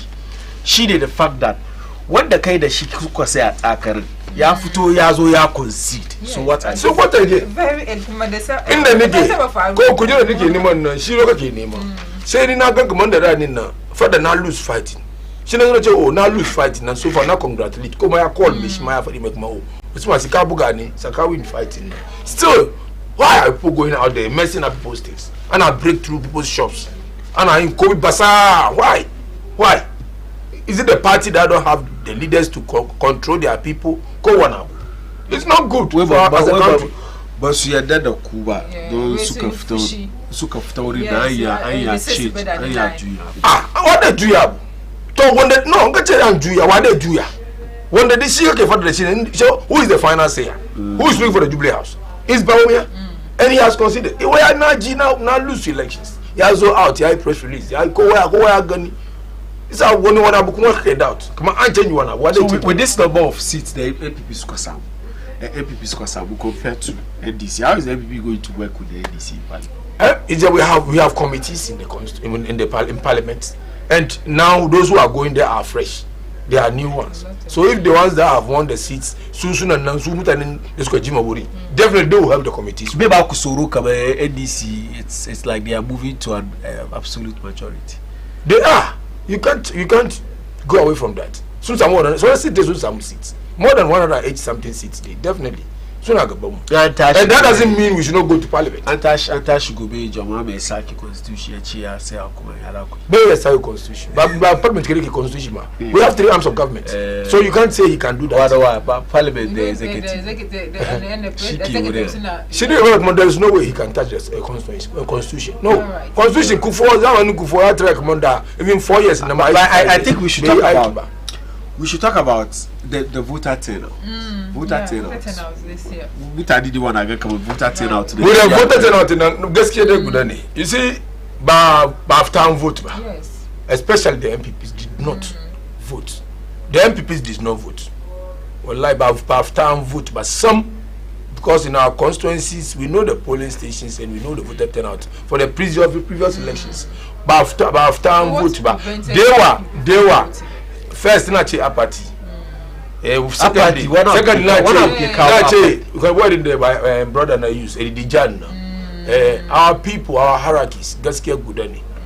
It was sooner stingy.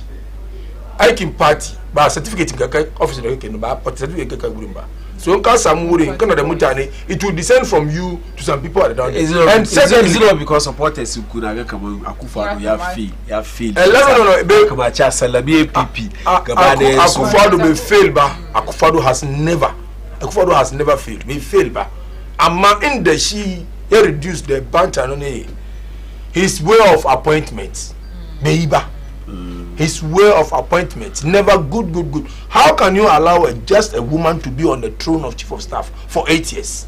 It's no for a party. If you say just a woman, that means you need about problem, buddy. No much a good there is no, but no much it's a stool. No much about it. Come on, some must have access to that one lie in that 2 years, 3 years. One a J, I can party.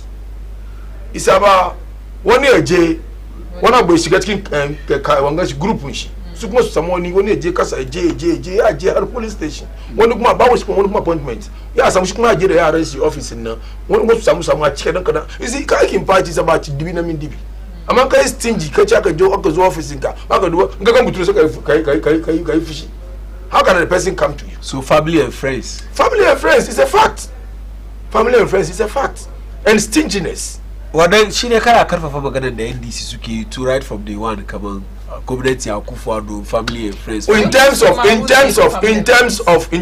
governance, tell me as it stands now, which if you answer my post, how did dear mama some post? Answer my post, how did she boy she be yeah some post. What would you have? Oh, must forget it. Mark it anyway. Unless maybe they do it behind the scene. On our point is open. So what role did this team play in this? This is a disgraceful defeat. Yeah. And what went wrong? What role did it? Because it's looking like all of a sudden Google posted so far of Towa of Kennedy a Japan as the next flag bearer of the NPP. What would they akayi? An san kaman koya aka yi ba biya biyu na aka yi wani tarko aka sa shi ciki to masu sun ba biya magana da su ba haka nan ki ba siyasa ne kowa na da interest shi politics kowa na da interest shi san ka ce wani ya cook ya je kaman ba wumi lose what ba wumi in terms of eliminate ba wumi Africa da wannan dai ban doubt shi ba wumi Africa na in terms of eliminate da shi ba Canada Japan is a practical type of ruling or practical type of leadership. Ba academia ba. Zan gaskiya guda ne. Haka ce ilimi wanda ke da strategies. Ni within short time ni ba mu wallahi ina salute shi. Within this very short time campaign dey yin nan is unprecedented. Within this short time from February to ndaka elections nga inda campaign ke win elections. Yes, he got 276 constituencies. 16 regions. Mama Beje even 100 ba. Constituencies mama be Jeko 100 ba.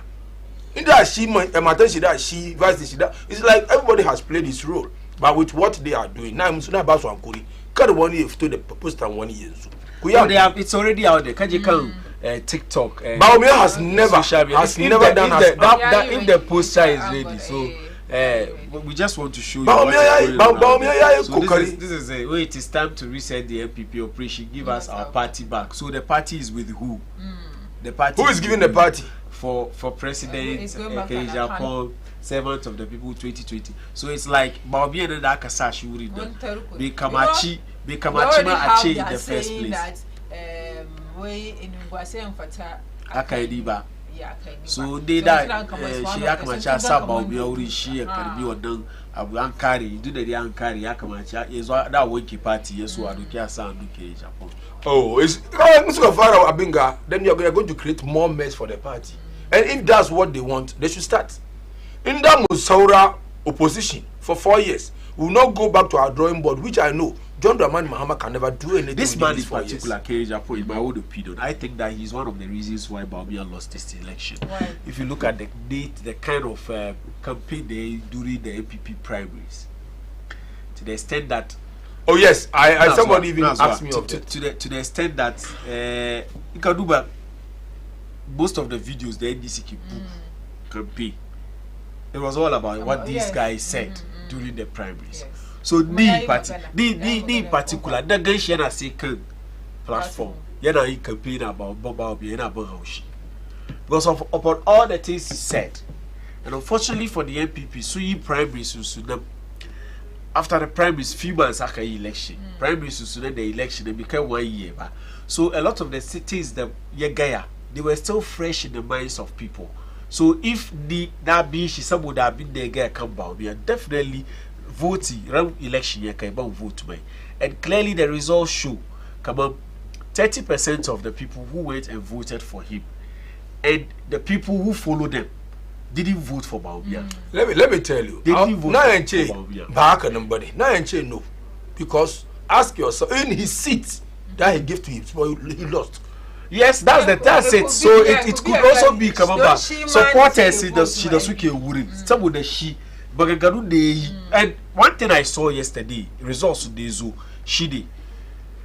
A lot of the constituencies, and I will say it here, more than 85% of the police stations that are nationwide, Baumia and Assam less votes compared to the member of parliament. So there is this thing that is going out there, but even the MPs themselves didn't campaign for Baumia. They were concentrating more on themselves. MP they didn't say I could carry a futu MP. Alexander Afenokis. If you look at the figures, there is Samu, not Baumia, there is Samu. He did very well. But I can do by other MPs. Sometimes Kagam Baumia Samu 125 and the MP is getting 200 and something. So there's a skirt and blouse there. Just as it's happened in 2020 for Nana Akufo-Addo, this one in his favor. Where Nana Akufo-Addo in the central region, for instance, he won 60 constituencies more than what the parliamentarians won. So the point here is that the things MPP did during the primaries even but to Alan Chemati, because the results hasn't shown to be that Alan Chemati really influenced vote. No. Because if somebody is not voting for the MPP because of Alan Chemati, the person will go and vote for Alan Chemati. But we didn't see the numbers with Alan Chemati. But we got one number. What we actually saw was that people were not going out there to vote because they felt that Baumia is not the man we want. And this one is not only about Ashanti region. I was making this point yesterday that people are saying, because he's not an Ashanti, he's not an Akan. The Ashanti region is even the best vote to but still Susko vote, Susko Fikuwa. The point is that even in his home region, numbers were down. I thought he won his but the numbers, he's won Ashanti region. MPP have won a half. They've won Eastern region, but the numbers are down. So it's a nationwide something. The wind of change there, blow they everywhere, including Baumia's home region. Could you imagine that the MPP lost the Yendi constituency, where the son, where the son of the man who couldn't get the opportunity to lead the MPP as the first Muslim. Now that we have a Muslim leading the MPP, he is losing his constituency to the NDC. So these things we are telling. Let's call a spade a spade. You see, Akufo-Addo showed a lot of arrogance in his. Akufo-Addo showed a lot of arrogance in his leadership as the president of this country. And even before we started this conversation, I was talking about that shenanigans in the Western region. If you really believe in the candidacy of Baumia, they can't get that.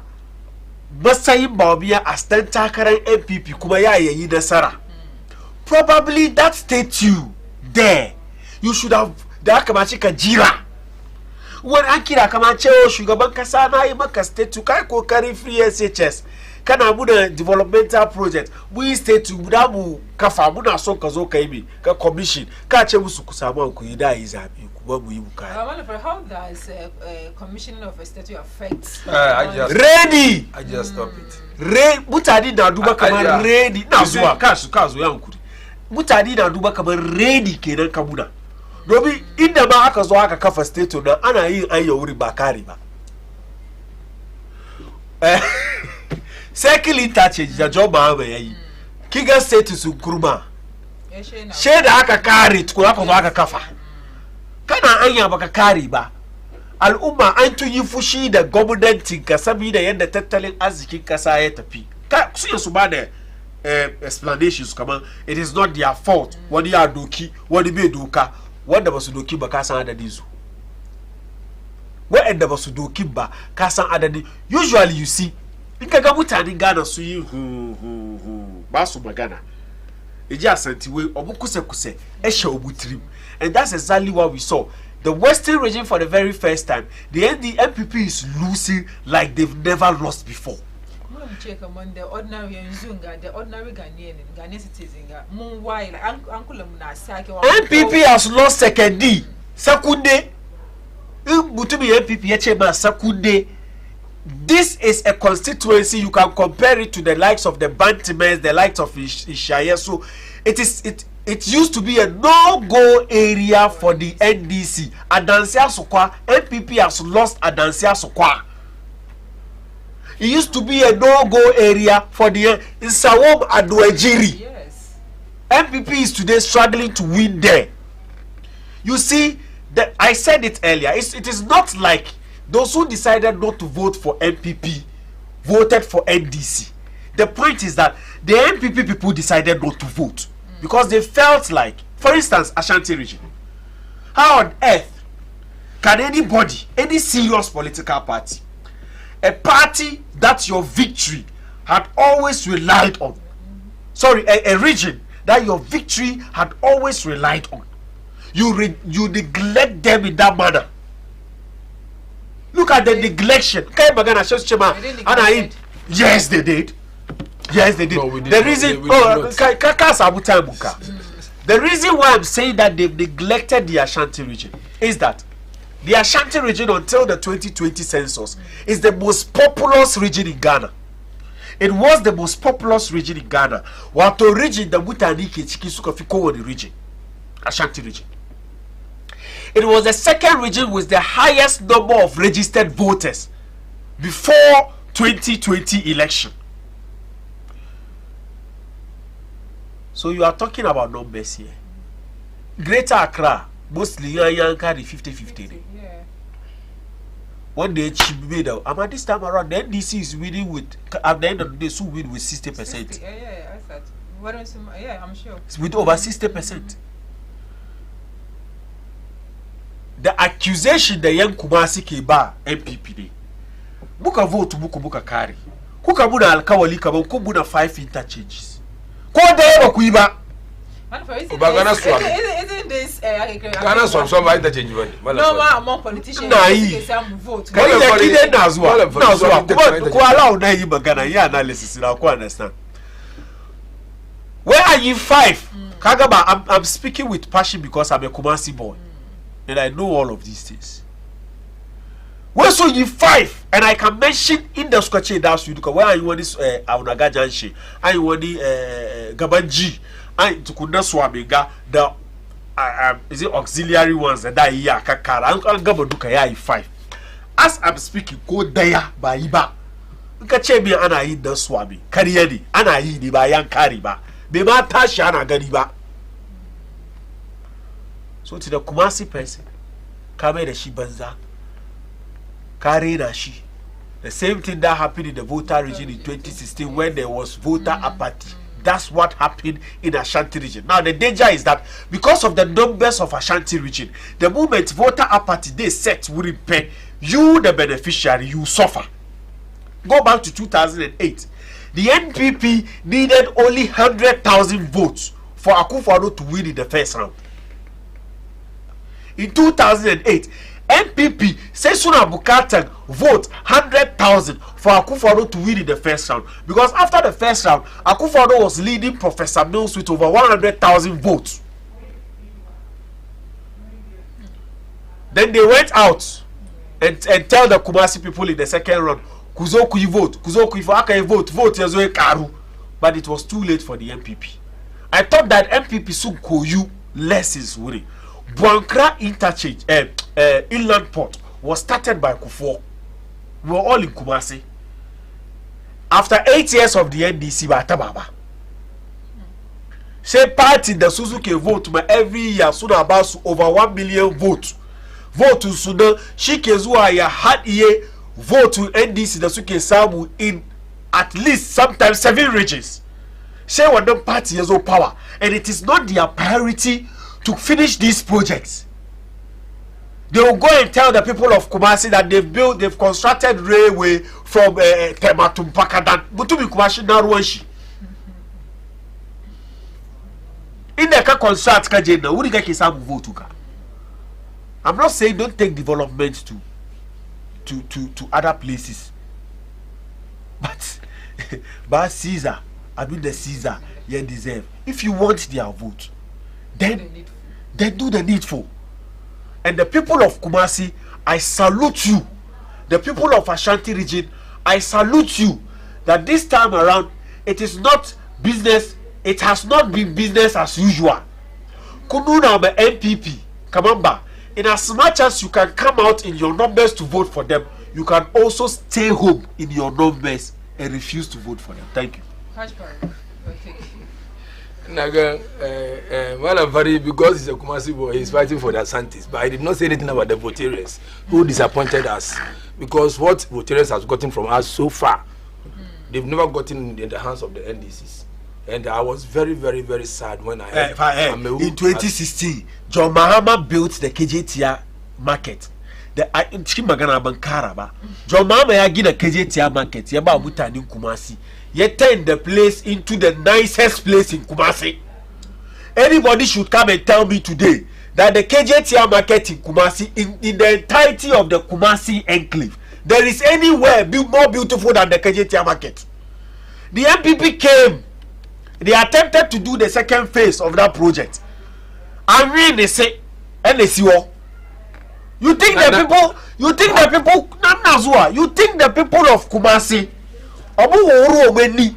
because I'm telling you, that's the fact. You are going far. I'm not going far. Okay, now drop. You are going to. Now drop. You are going too far. You think the people of Kumasi, they just vote for voting sake? No, I don't want to hear. The people of Kumasi didn't come out to vote. Did the government come out to develop the place? Did the MPP government come out, all out, to develop the place? And I share cake of a process. Yeah, and I share cake of a state. Go on, some national outright. It's gradual. It's so irritating where an ancient city like Kumasi, Farko, nganche mako Kumasi, mutum na so nyayi maza ejeni. Yanzu Kumasi ya lalache. And I will not blame any political party. I'm blaming the MPP because Kumasi suke vote by MPP. Kama the voter region can vote by NDC. So if you can blame the NDC for how voter region has not developed, we can equally blame the MPP for how Kumasi is lagging behind. Because for Kumasi afi akra. Yeah, people go there to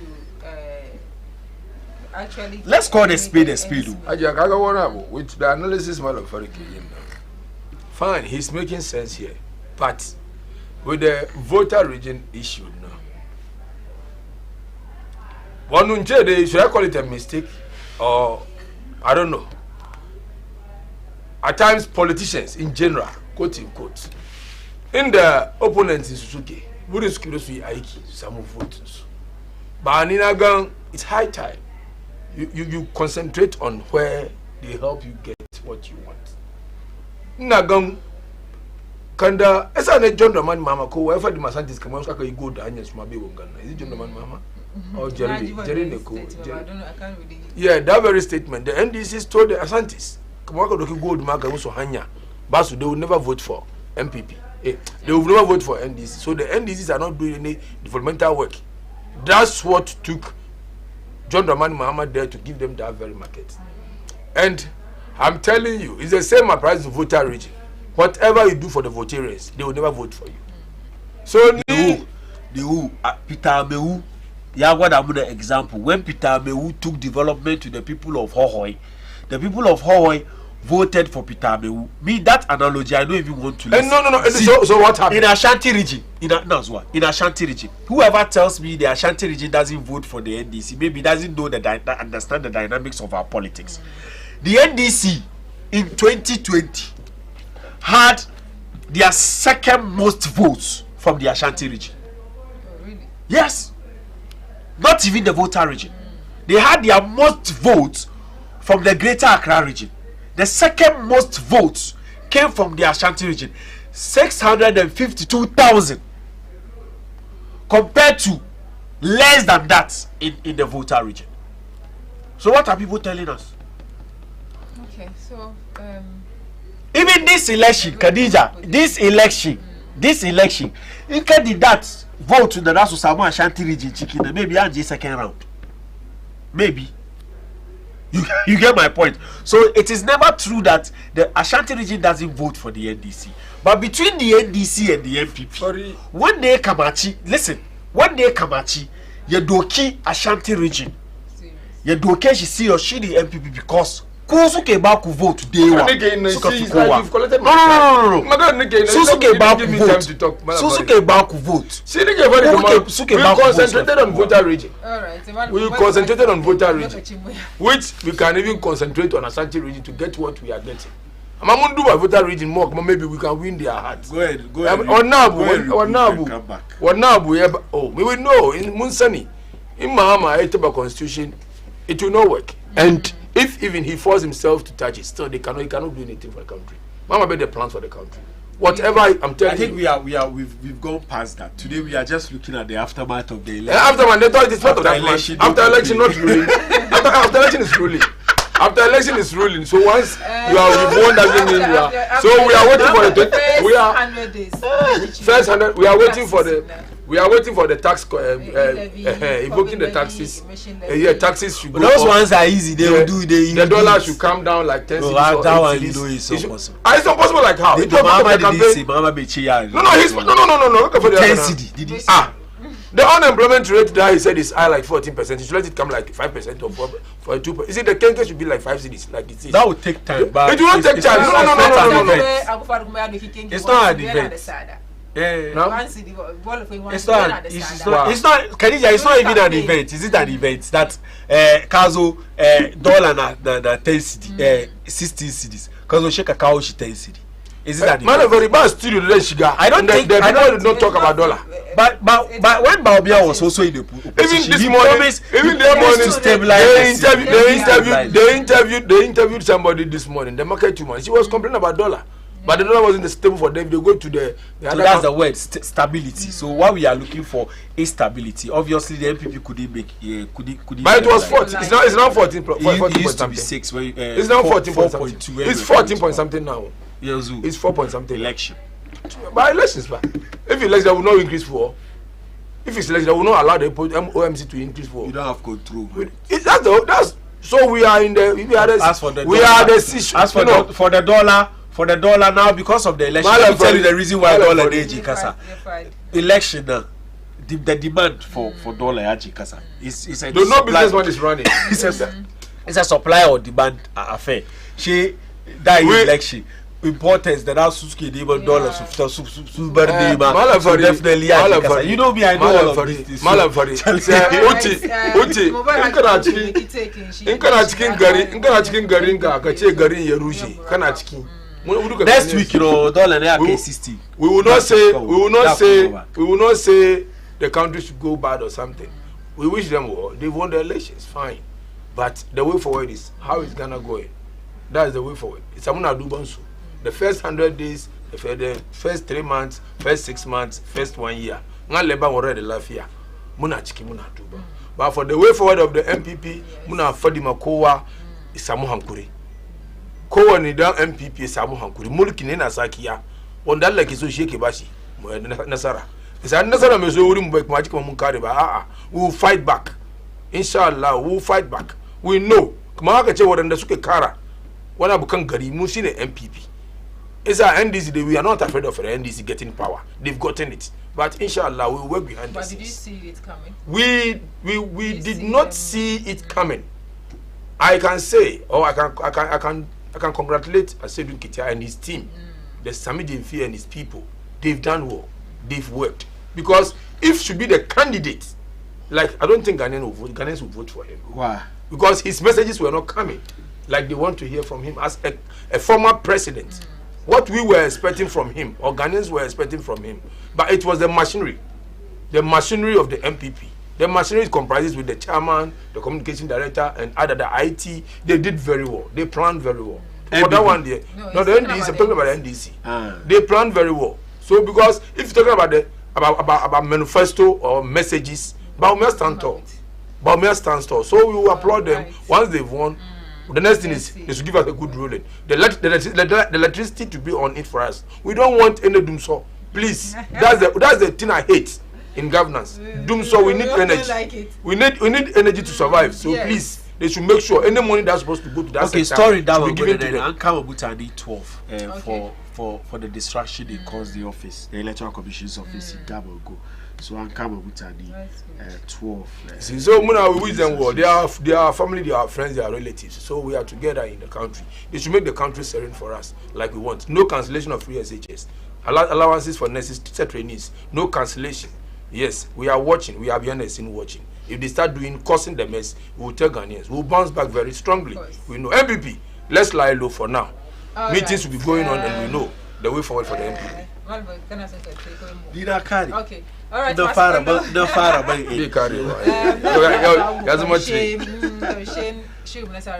aftermath of the election.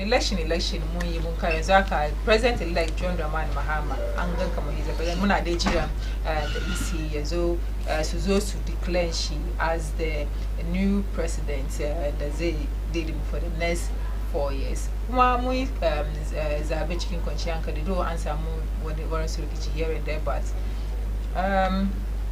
so far so good. Shemu go deba Allah kuma deba mwanga da muka election chicken conscianka kuma kai zabe wonder Ghanaians have decided. So shemu go dema studio guest in the co-host I don't worry that high for but by the way na kind of handle program like he enjoys watching you. Your father? Yes. Oh, thank you very much. My in-law. My incoming in-law. Hey, my incoming. Hey, bye-bye. That former President Mahama has won the presidential election decisively. The NDC has also won the parliamentary election, even though we await final collation for a number of seats. However, I believe ultimately that these will not change the overall outcome. I have just called His Excellency John Dramani Mahama to congratulate him as President-elect of the Republic of Ghana. I said during the signing of the Peace Pact that I was sure of two things. Ghana will win and peace will reign. The people of Ghana have spoken.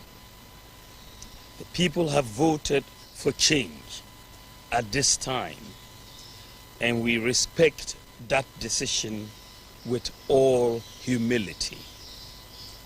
I thank God Almighty for how far He has brought me, and I submit to His will.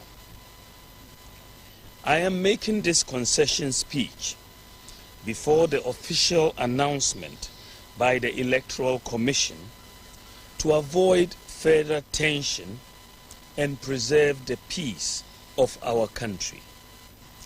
It is important that the world investor community continues to believe in the peaceful and democratic character of Ghana. These are our most important assets. Ghana is more important than our individual political ambitions, and we must always put Ghana first. While this was